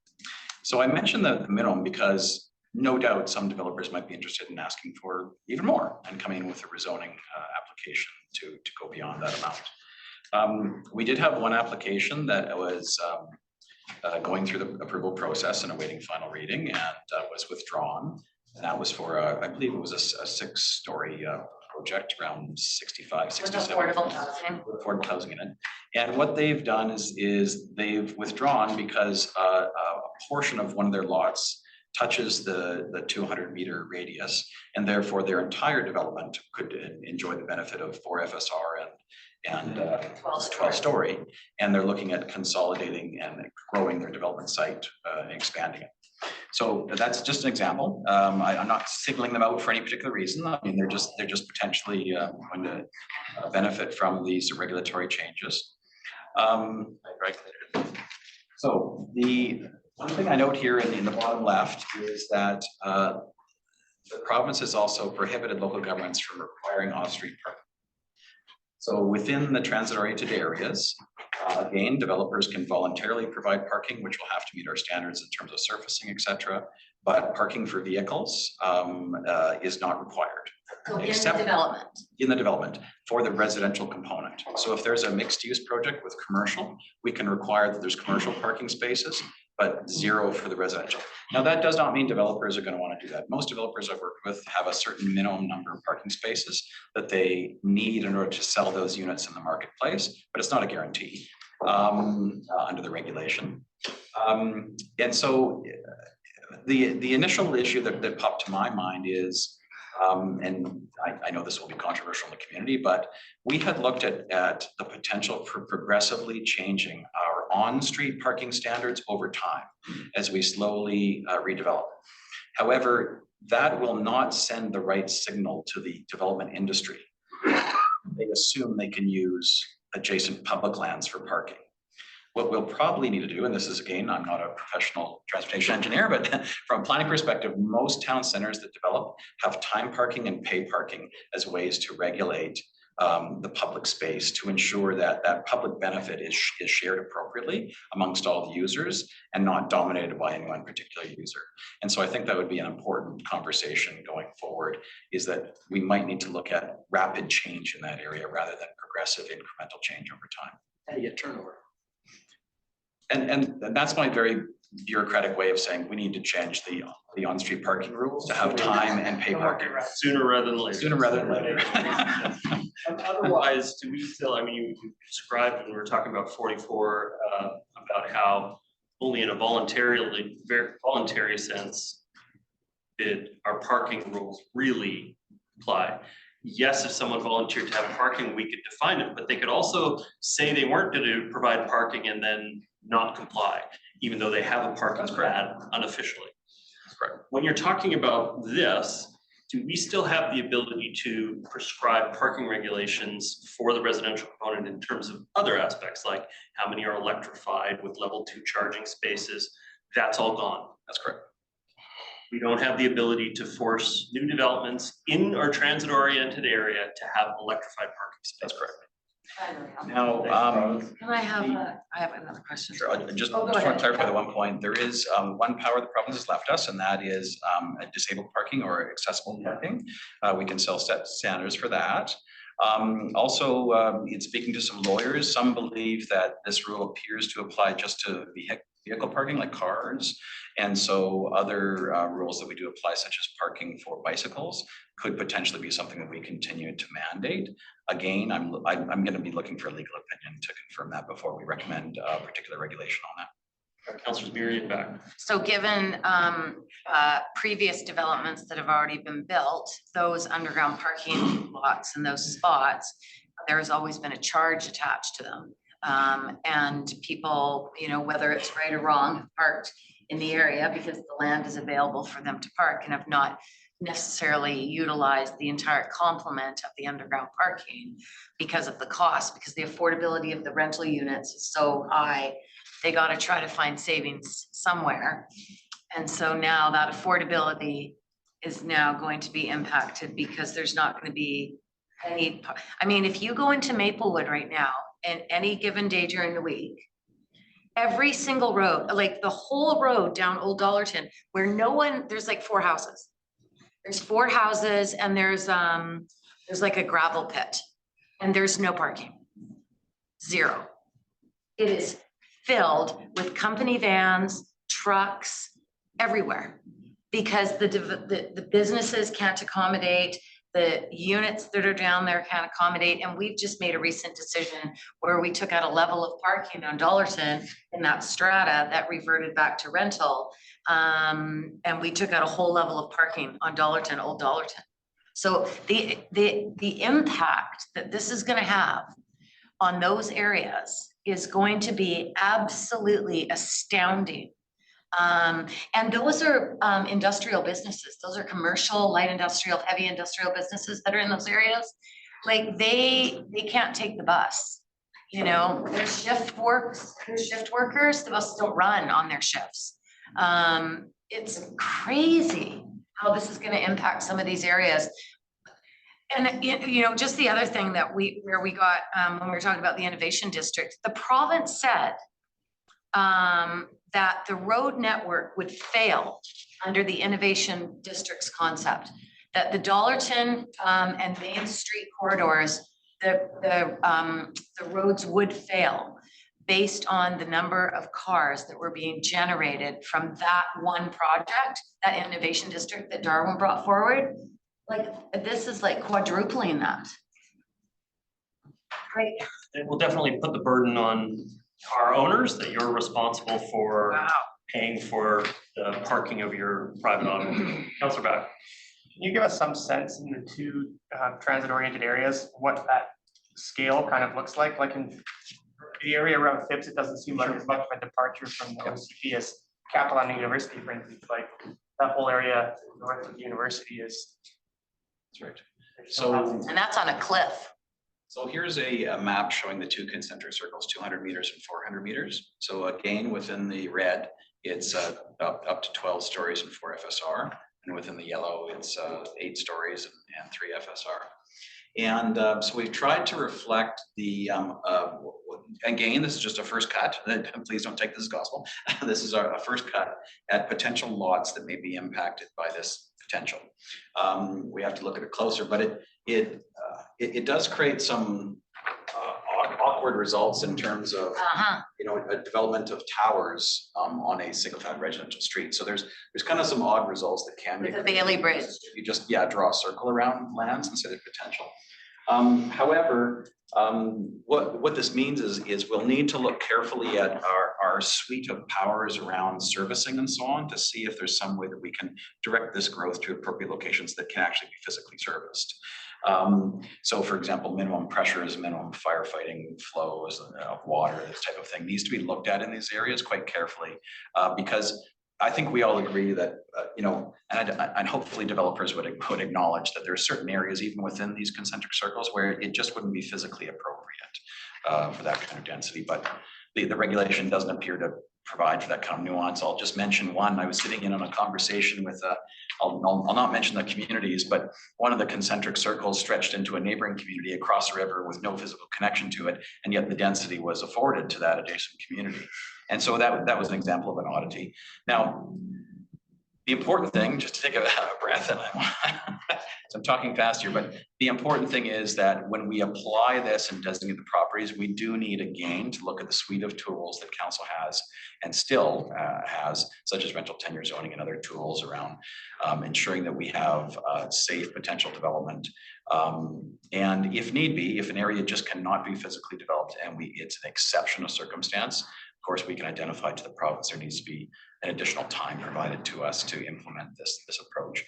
But I think the focus will be what is the impact and what are the ways that we can accommodate this development and mitigate if it's too significant an impact. Sorry, Councilor Back, are you complete? Then I've got Councilor Murray and Councilor Hanson. Go ahead, go ahead. Well, thank you.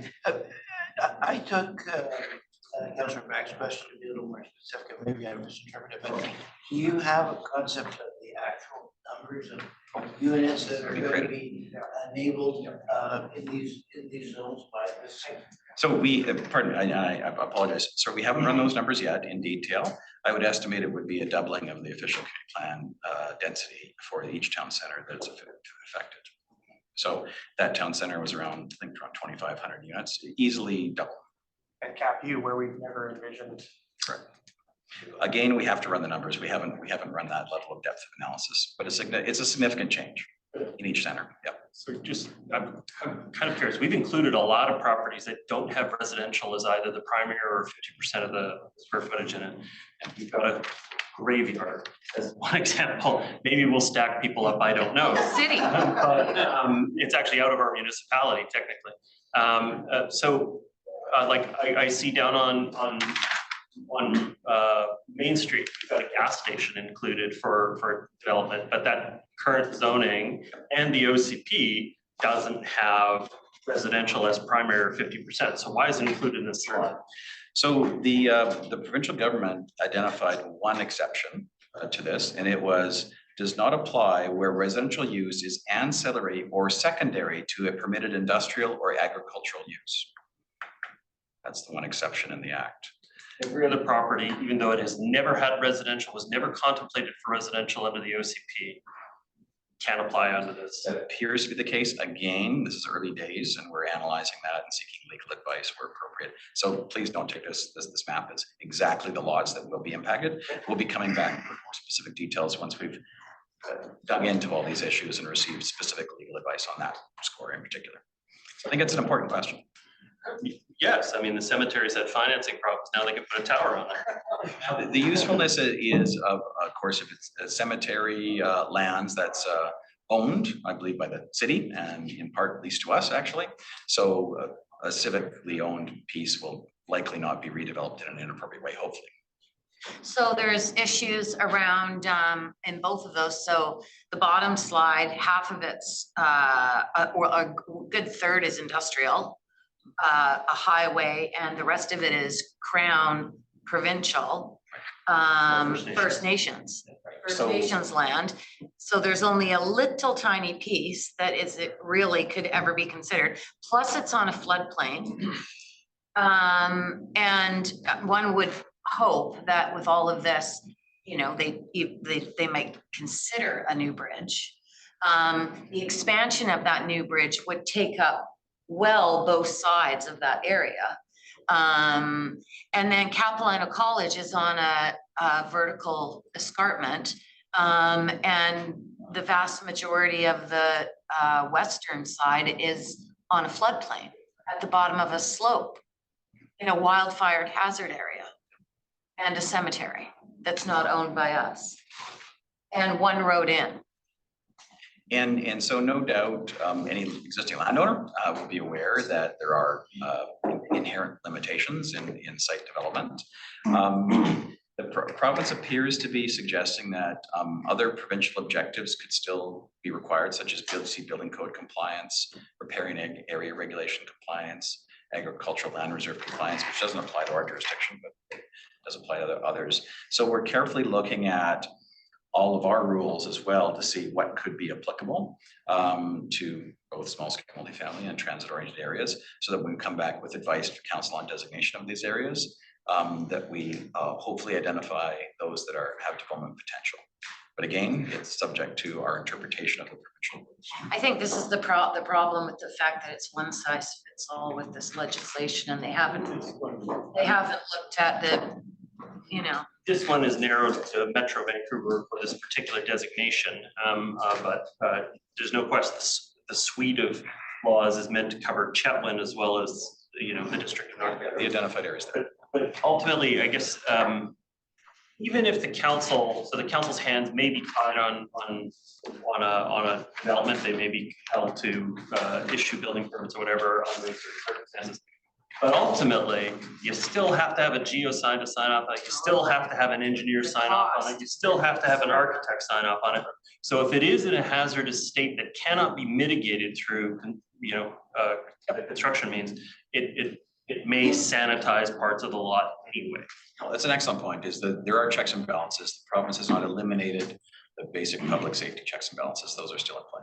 And no, in addition to, you know, we talk about pipes and roads and bridges. What about the necessary fire departments, the necessary firefighters to put them in the fire departments, the necessary police force? Like the increase in the density is bringing all those additional services that we're struggling to manage right now. Your worship, this gets back to the earlier slide about the change to the official community plan and zoning bylaw.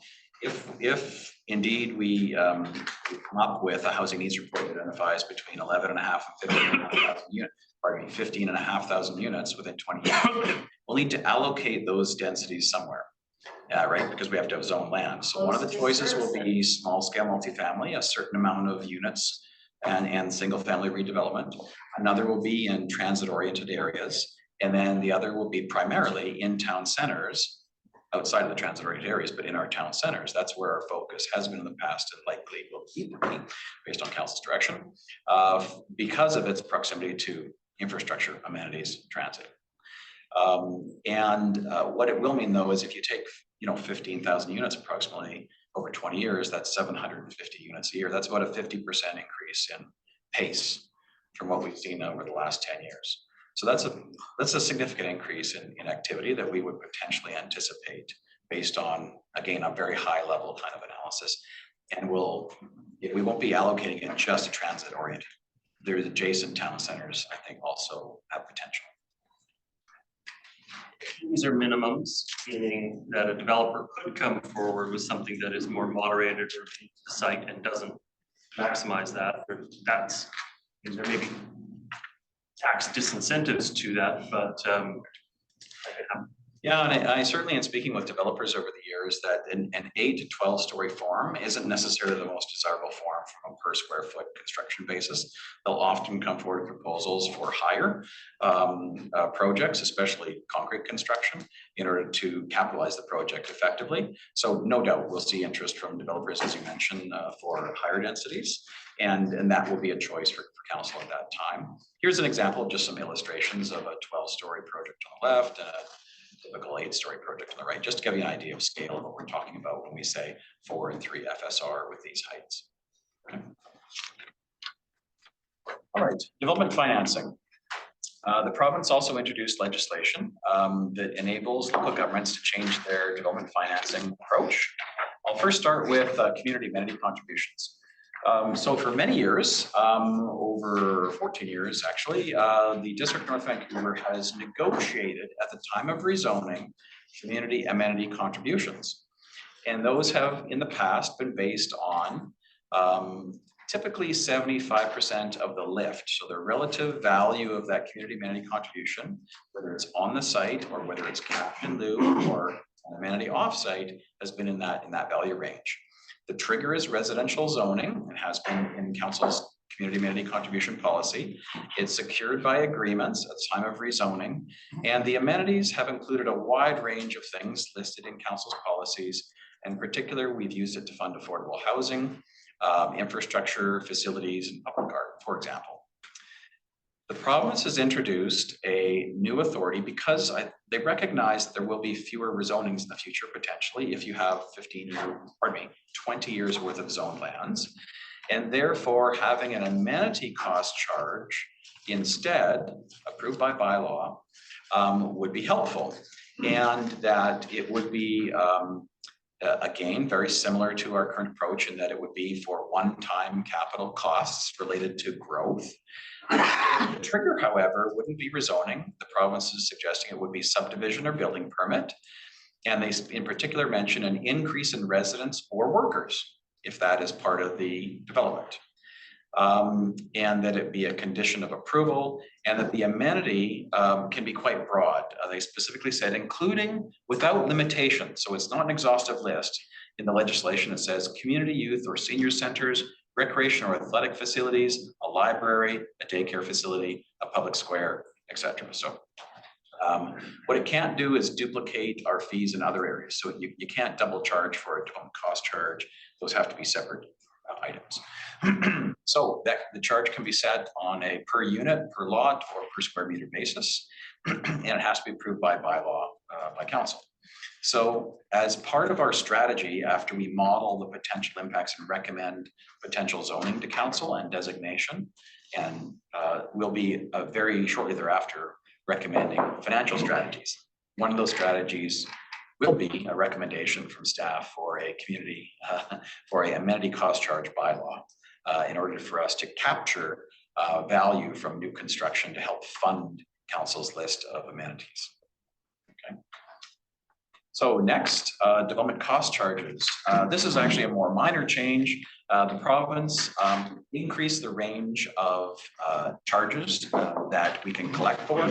Right now, it's all those traditional bits of infrastructure, sewer, water, drainage, highway facilities, other than off-street parking facilities. So and parks. So there's a pretty limited range of things. And the province amended the legislation so we can now calculate and collect development cost charges for expanding facilities for fire protection, police, solid waste, and recycling. Solid waste and recycling, of course, more applicable to Metro Vancouver's scope of work. We'll be coming back with recommendations for amendments to the development cost charge bylaw as well.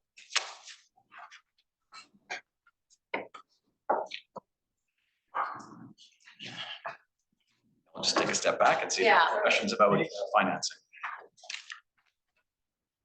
Well, can you explain how this could potentially play out, like how these costs will get passed on, potentially make places more unaffordable, like just how? Yeah, so the opportunity is for council to define through the bylaw a range of infrastructure, in this case expanded types of facilities that say would otherwise be funded through, say, the tax levy and just collected annually and put into a capital replacement reserve or a capital reserve for new construction. And instead to look at expanding the development cost charge to collect unit by unit increments of money that can then be put in a reserve and dedicated towards the growth-related costs associated with these new facilities. So it can't be used to replace existing or maintenance of existing facilities.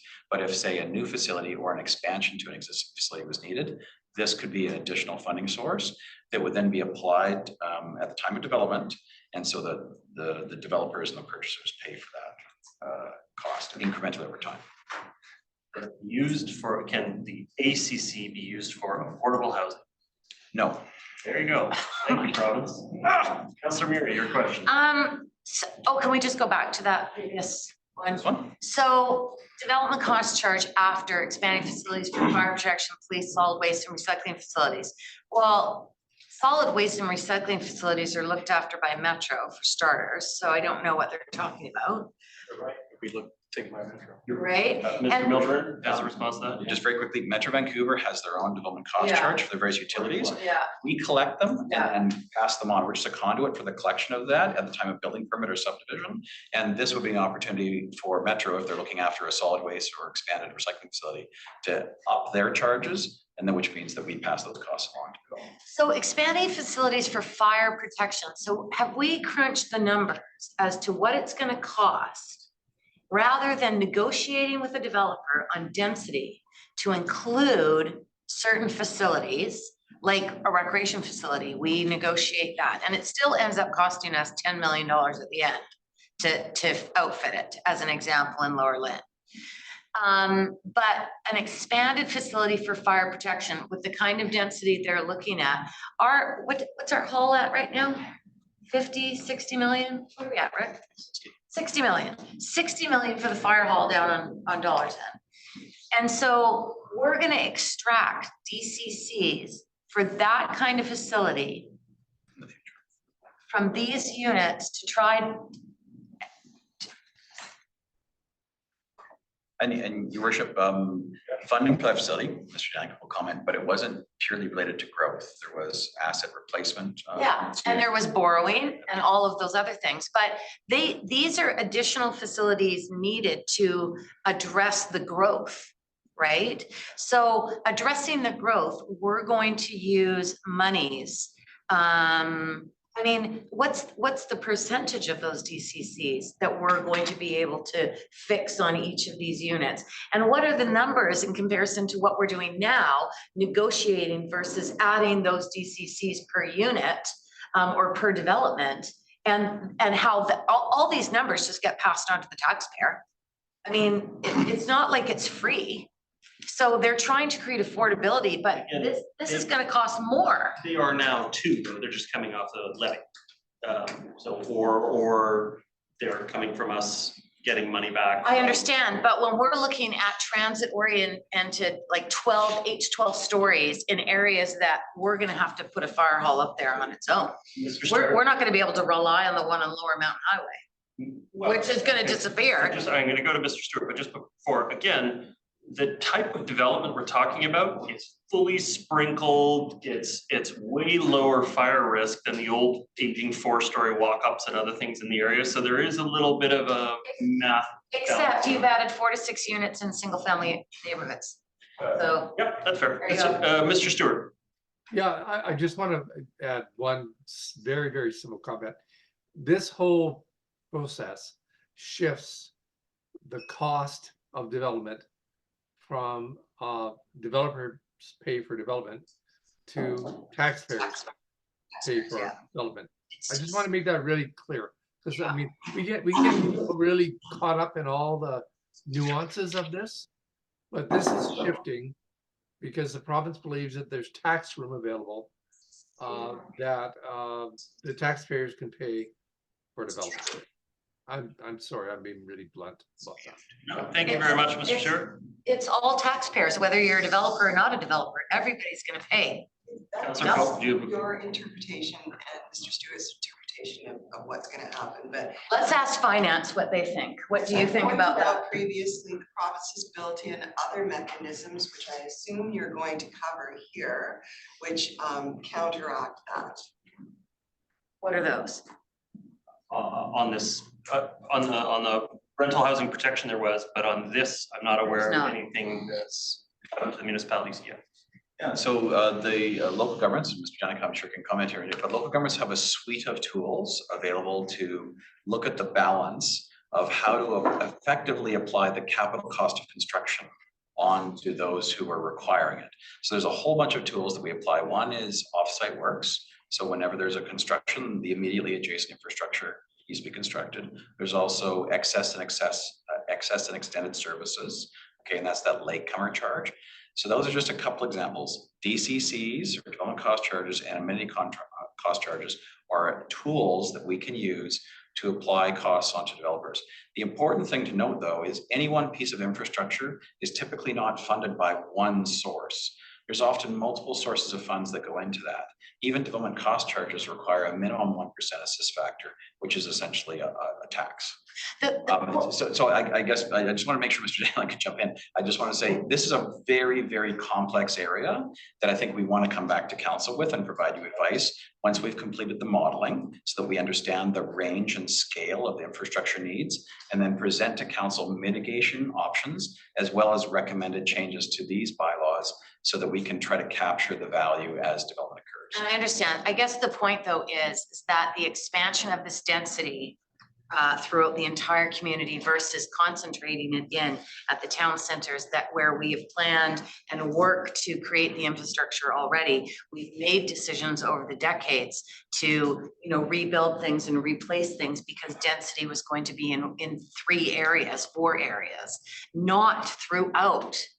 Not spreading throughout the municipality. So the additional services that will be needed in order to address this, even if it is in 75 years, you have to plan for that. It's not an overnight decision, and you can't fund it overnight. It's years. Look, just trying to fund a field, an artificial turf field takes years. And these are expanded fire departments. Do we need another police department? Roads, bridges, et cetera.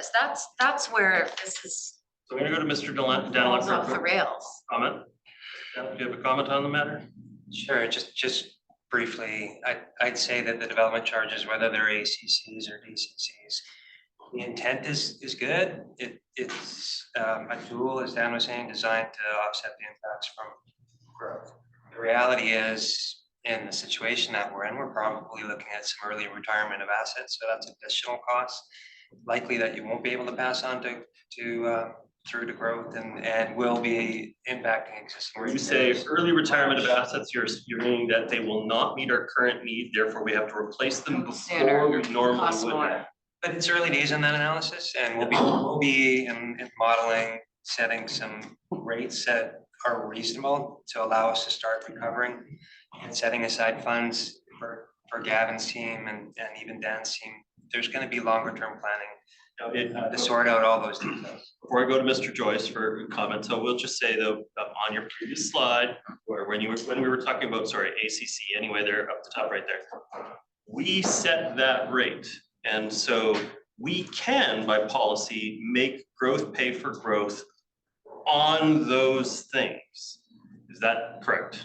That's correct. Thank you. The only caveat to that is the province in both development cost charges and amenity cost charges talks about, one, the need to consult, and two, the need to consider the impact of the high rate might have on inhibiting housing development. So that's been in place for many years, actually, that requirement. So that when we look at it, we consider what is the impact in the marketplace on that significant charge. The challenge is if the needed amenities mean that the development just isn't cost effective, does that mean the development should occur at all? That's a key question that should happen in rezoning. So then the next logical question in my view is, so we can't use the ACC to produce affordable, but we can waive the ACC. Is that correct? Can we waive the ACC in these at all? It cannot be used to achieve affordability. I thought that was one of the slides, was that they said that you could, but it wasn't gonna be anywhere near enough money to produce affordability. All right, I'll have a double, I've got Mr. Joyce first, then I'll come to But maybe I'm wrong. Rick is looking at me like, oh no, there's a lawyer saying it may be okay. I would caution trying to do a alternative to circumvent a straightforward Without principle. that, municipalities are now out of affordable housing. Maybe I'll just say, given Rick's look at me, is we'll be seeking legal advice on all these matters when we come back, or we'll give advice to council. The advice given to me at the time when this was approved was, this is not a tool for affordable housing. Mr. Joyce, did you have additional comments? Just your worship, I think we're just getting a little ahead of ourselves. You need to let us come back with the model to show you what scenario may look like. Then with Dan's team, where you may want to guide redevelopment to certain areas, because it doesn't look like you want to take a big sewer out to the end of the cove, for example, and transportation improvements. So I know it feels like a lot when you're taking it all in, but when we come back with the model, you know, look at some options around where development are in the transit areas and the challenges maybe around water and sewer, I think it'll become a lot clearer actually. And then I would ask you to look at a much longer term. And we're gonna have to thread the needle here on whether you're looking like at 25%, 50 or 75 or 100, recognizing at the end of the game, you wanna have enough money in the kitty to build that infrastructure. But you don't have to have that day one, and it could be over an extended period of time. So that's on the well, that's why we're saying to you, we're doing the modeling so we know what the build out is, and then it'll be back to pace of development and how quickly you need to collect it. If we don't make that decision rather expeditiously, you may go 6 months without a development even being proposed, because they won't know what they'll get hit with as the project goes forward. Correct.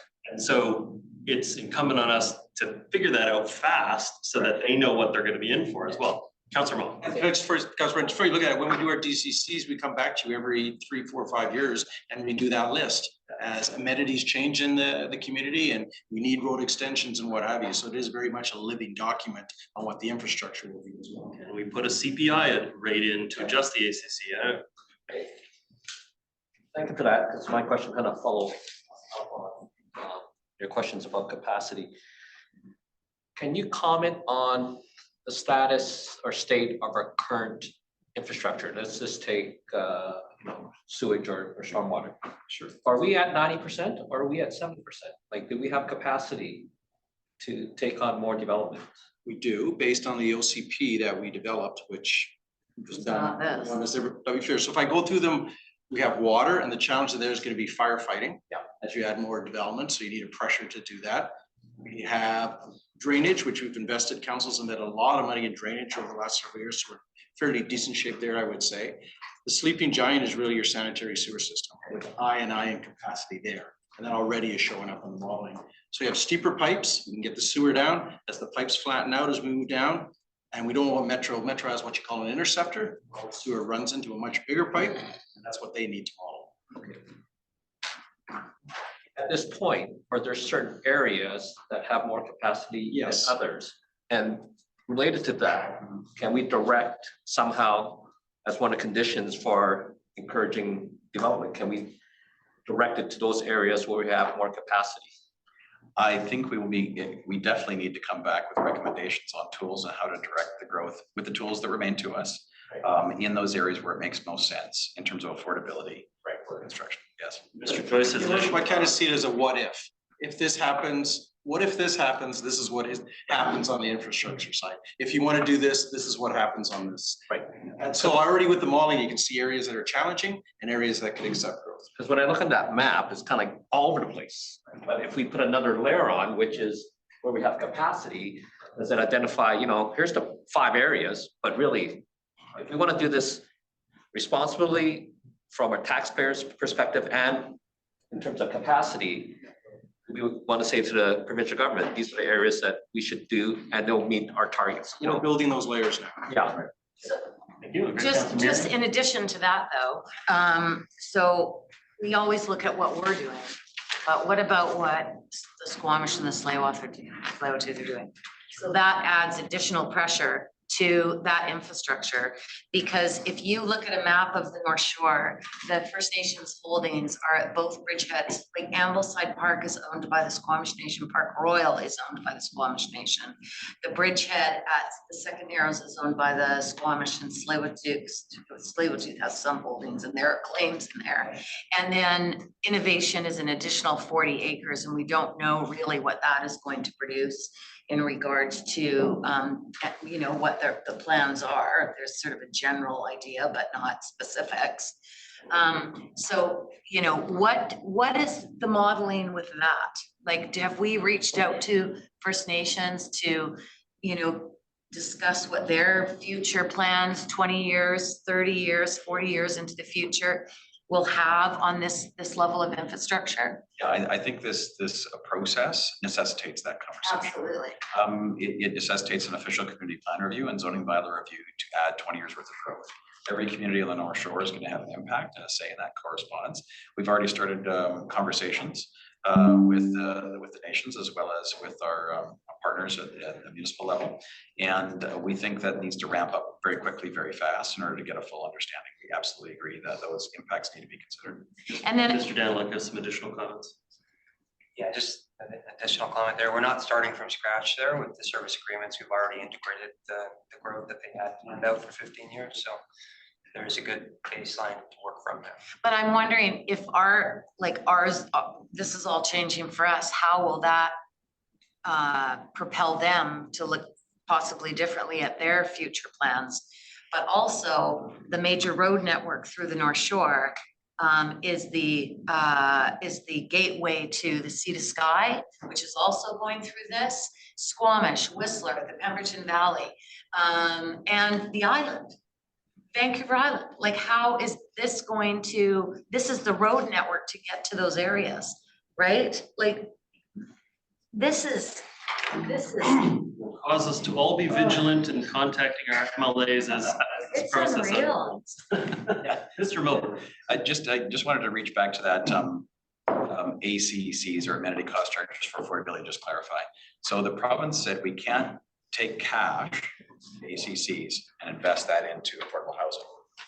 What they have said is, just like with our power withholdment cost charges, we can waive either on a case-by-case basis through bylaw, which we do now, or have a blanket exception for affordable housing that we define in the bylaw, okay?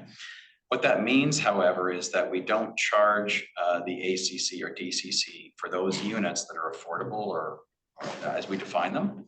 However, we have to rebalance the fund. And so we take resources from elsewhere, either the housing reserve or tax levy, and refund the DCC or ACC reserve.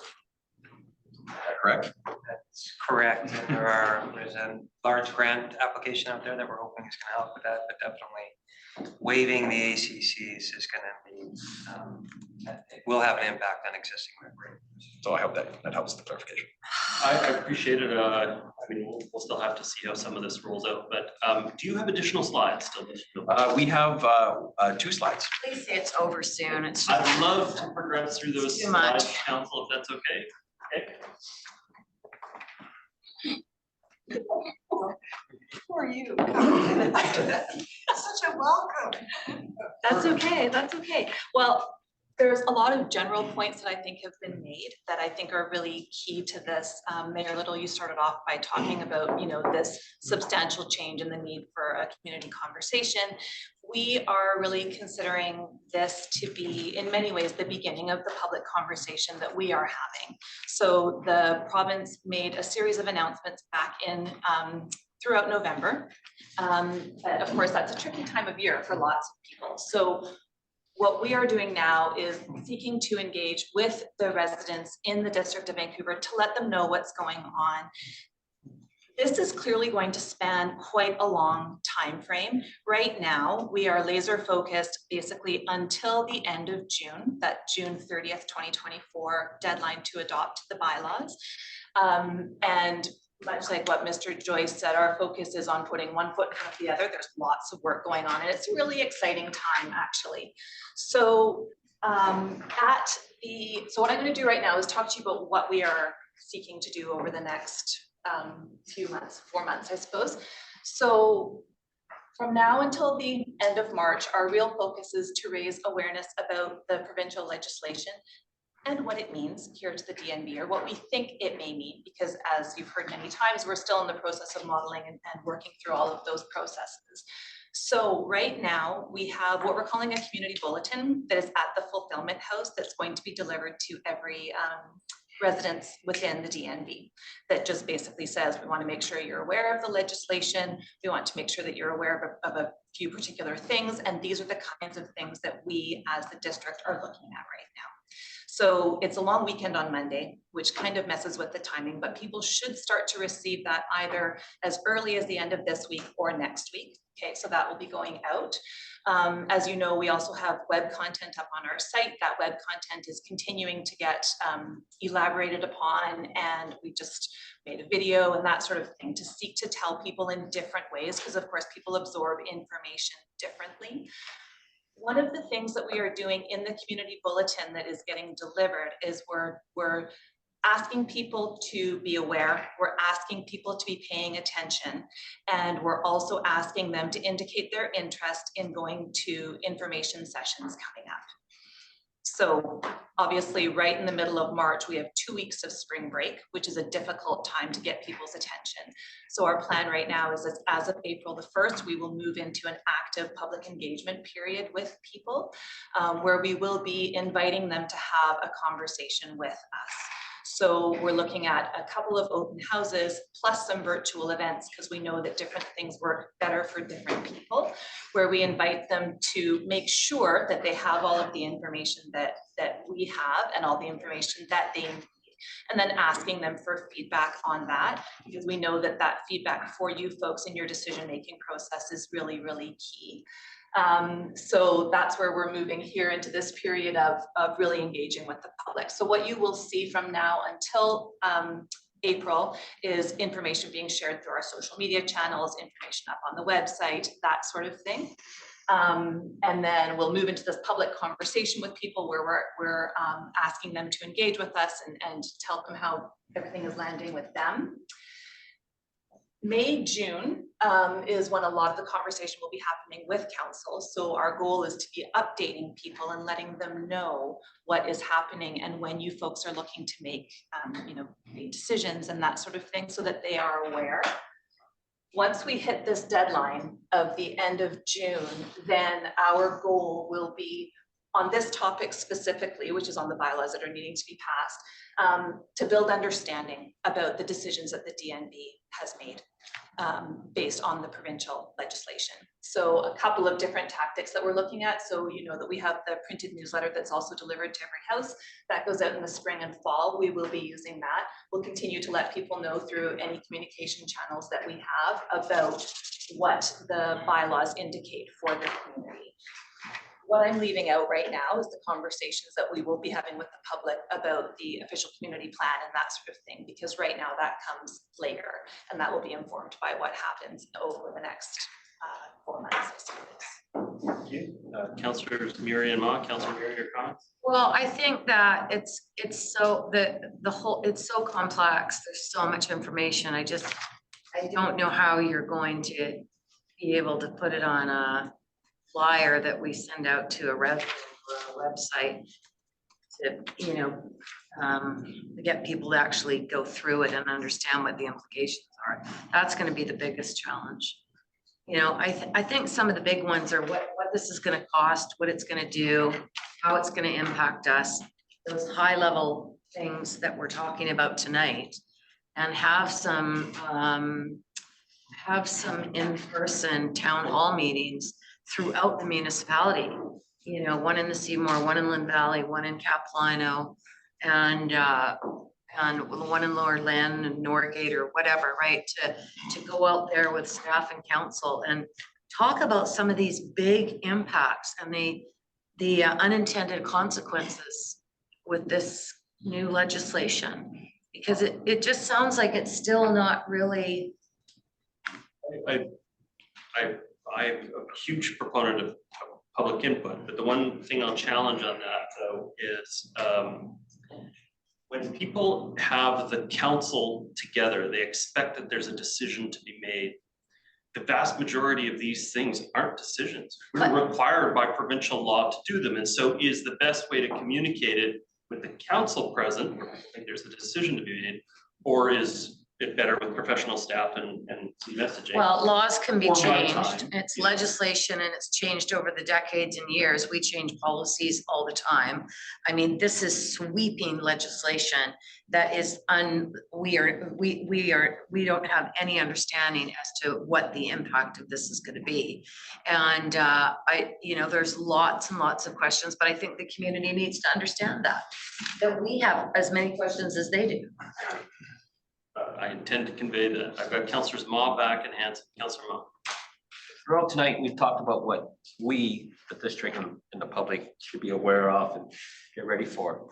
I think it's maybe prudent for us to remember that other than projects funded directly by provincial and federal governments, it's the developers who actually invest and build these units.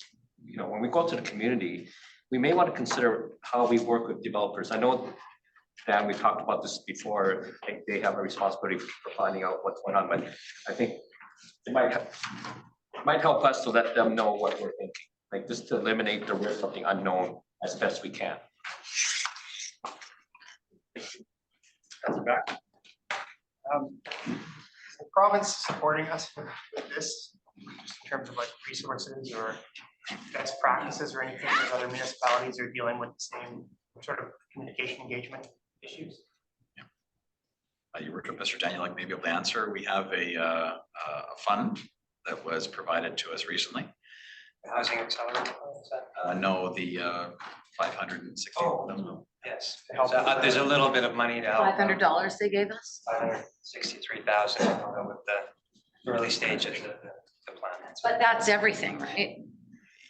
Your worship, I think it's important that we use that money to cover not just this first phase, but of course, work going on over the next 2 years to address the official community plan and the zoning bylaw, which will be significant costs.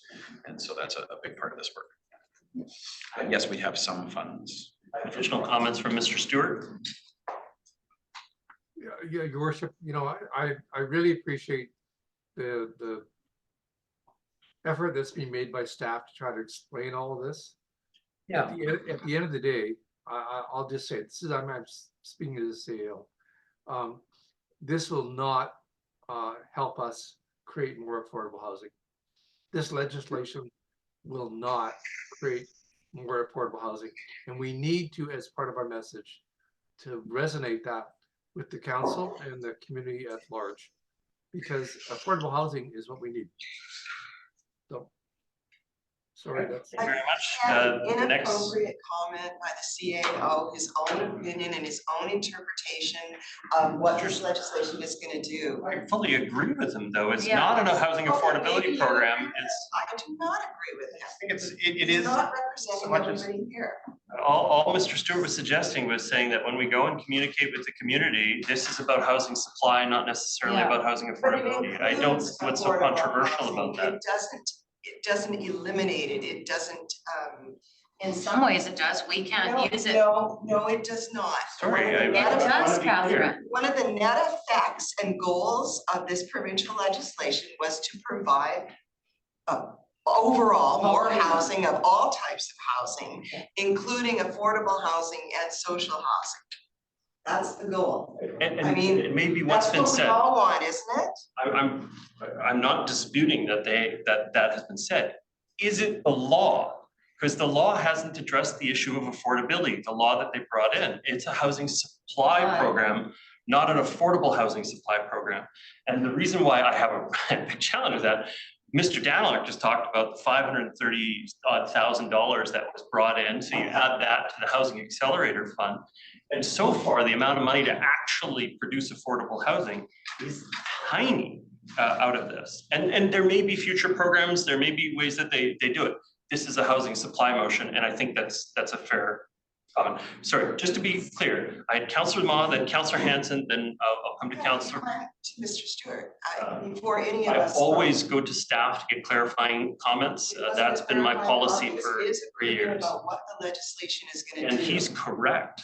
That is what is It's in the not legislation. correct to me. It's what's in the legislation. No, it's not. Sorry to agree to disagree on that. It is what's in the Yes, it is. legislation. Yeah, it's not It in the is. legislation. It's not in the It wasn't legislation. it was not an affordable housing piece of legislation. It was a housing legislation. Volume and And we have supply. no guarantee, no guarantee. Doesn't rule it out either. And that is one of the intended consequences of this legislation, is to make more affordable housing. So It's to make you- more housing.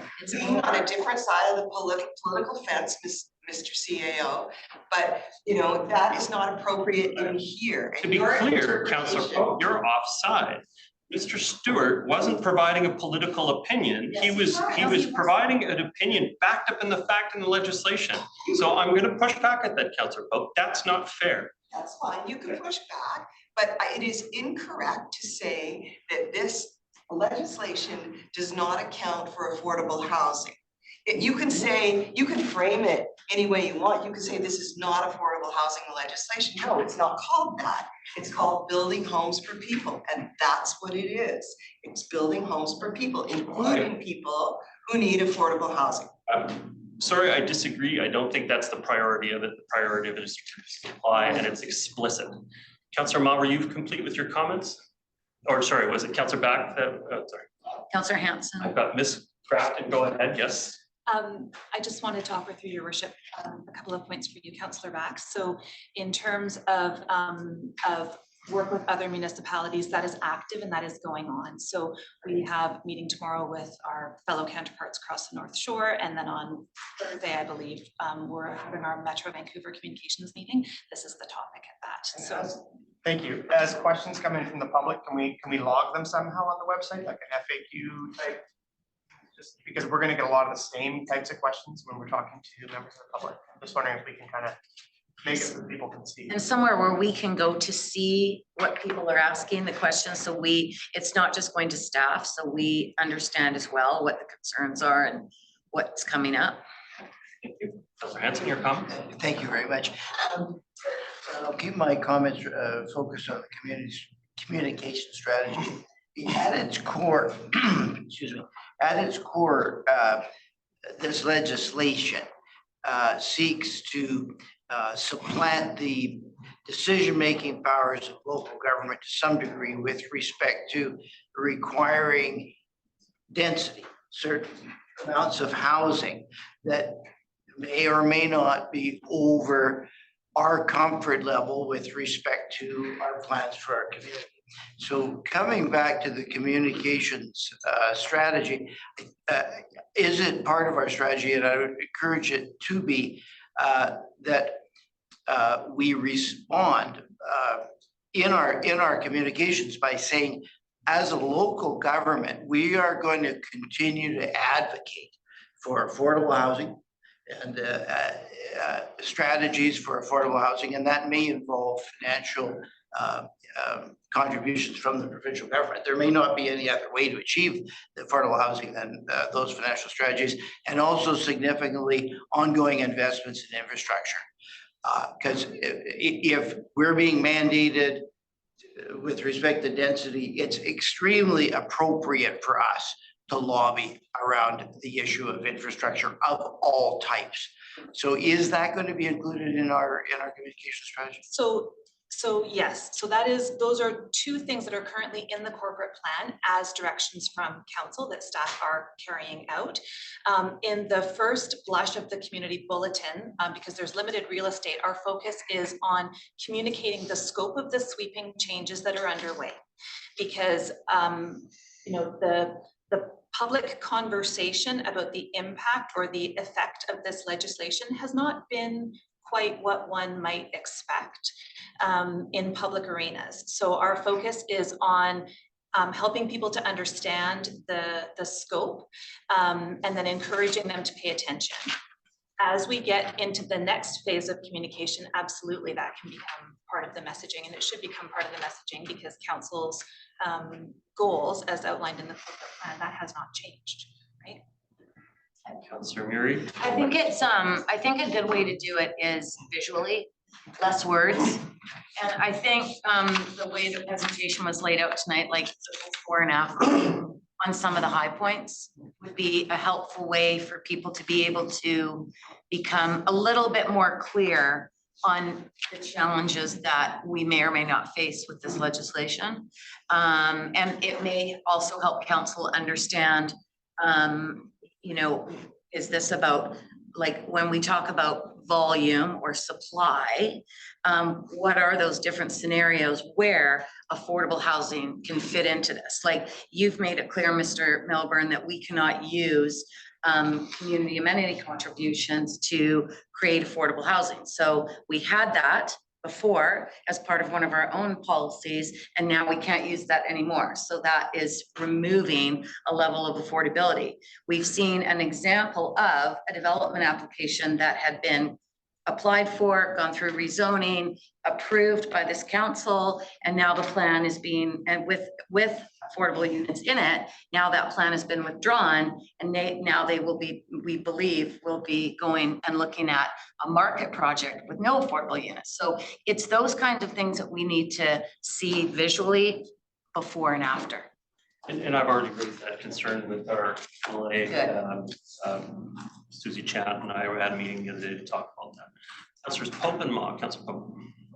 I just want to say that the reason I'm emphasizing this is because I'm concerned that the messaging coming from certain people on staff is actually going to tarnish the message that we are getting out to the public. I think it's critical that we get the message out to the public of the reason why this is actually going to benefit people in the community. And to your point, all of you, about affordable housing, I'm quoting directly from the ministry's news release that this legislation is, quote, focused on 4 priorities: unlocking more homes faster, delivering better, more affordable homes, helping those with the greatest housing need, and creating a housing market for people, not speculators. This is the kind of language I think is very important to be included on the website and in any communications plan, not just, oh my God, this is overwhelming. We're all the power is being taken out of our hands. We're gonna lose affordable housing. All of this gaslighting, it needs to stick to the facts, and these are the facts. And I encourage you, when you're writing your messaging, to go to the ministry site to see what the point of this legislation is, because clearly it's being misinterpreted around this table. So just so I agreed with you that they had been using it for messaging. I just didn't think it was actually in the legislation, because it's not. And so it doesn't matter what they've said publicly, it's what they've set the law at and the supporting programs. And maybe there are other supporting programs coming. So far they haven't. That's all I'm saying about that. It's just wrapping paper. Try not to throw fuel onto the fire. That's a good idea.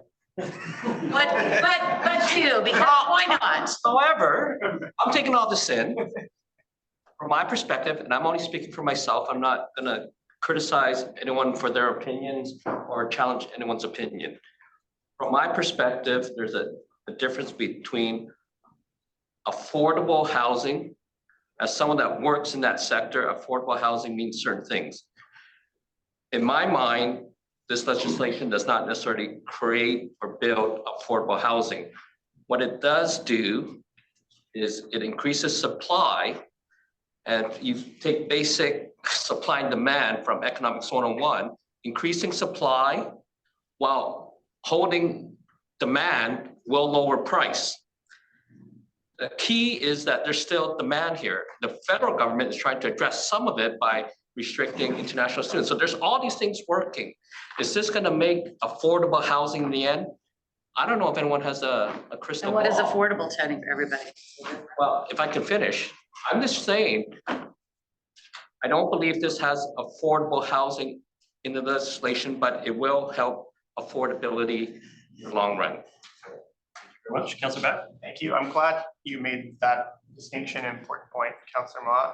This is not going to deliver affordable housing in the sense of non-market housing, but we've been making the most expensive form of housing in our community the easiest to build for many, many years. If you want to build a single family home in the District North Vancouver, it's the most straightforward form of housing and the least affordable. What this is doing is creating more diversity of housing, yes, more supply, which ultimately will create more affordability and provide more options for people. I've got concerns. I don't necessarily think this is the right approach, but I can tell you that what we, the provincial government, the status quo that we've seen over the last several decades has not delivered the sort of housing that people need. So, I applaud the province for taking a move, and we can sit here and criticize all we want, but the reality is they're taking some action. And, that's more than most previous governments can say, and that's nothing partisan. It's just, they're trying something, and of course we have to protect what we love about our community, what we love about our neighborhoods, but we also need to look to the future, and we need to be able to provide housing that people are going to need, that people need today. And, I think this the last election indicated, people finally recognize in our community that there's a housing crisis. And so I think people are going to be possibly more open to these sort of changes than we might expect. And we need to Councillor Pope's point, go out there and show that we're going to be leaders and work with the province and show the positive aspects of this, because I think there are a lot of them. And certainly there's concerns. Certainly there's lots of details that need to be worked out. And I really want to express my appreciation to staff, because you've got your work cut out for you. You've been working hard over the last several months dealing with all this as in the lead up, but I certainly appreciate all you're doing to try and take us through this and take our community through this. Yeah, and I don't want to leave the impression that my view is that this is all bad in every way, shape, or form. I want to see a variety of housing options in our community, a variety of tenure in our community. But my problem that I have expressed publicly before, and I still maintain, is that severing the link between transportation infrastructure, be it transit or bridges or road infrastructure of any kind, from the growth, I don't think is an advisable direction forward. And for our part, we'll do our part to try to make sure that our services are increased with it. But we don't have a commitment from the provincial government for transit yet. We don't have a commitment from the provincial government for a bridge yet. And so these key questions of that relationship between infrastructure and growth have not been answered. And so while, and I have been supportive for my entire time on council for more purpose-built rentals, for a better mix of housing in our community, I have not been supporting greenfield land becoming single-family houses or expanding it. That we've always been trying to concentrate it in the places where we can attract and develop infrastructure.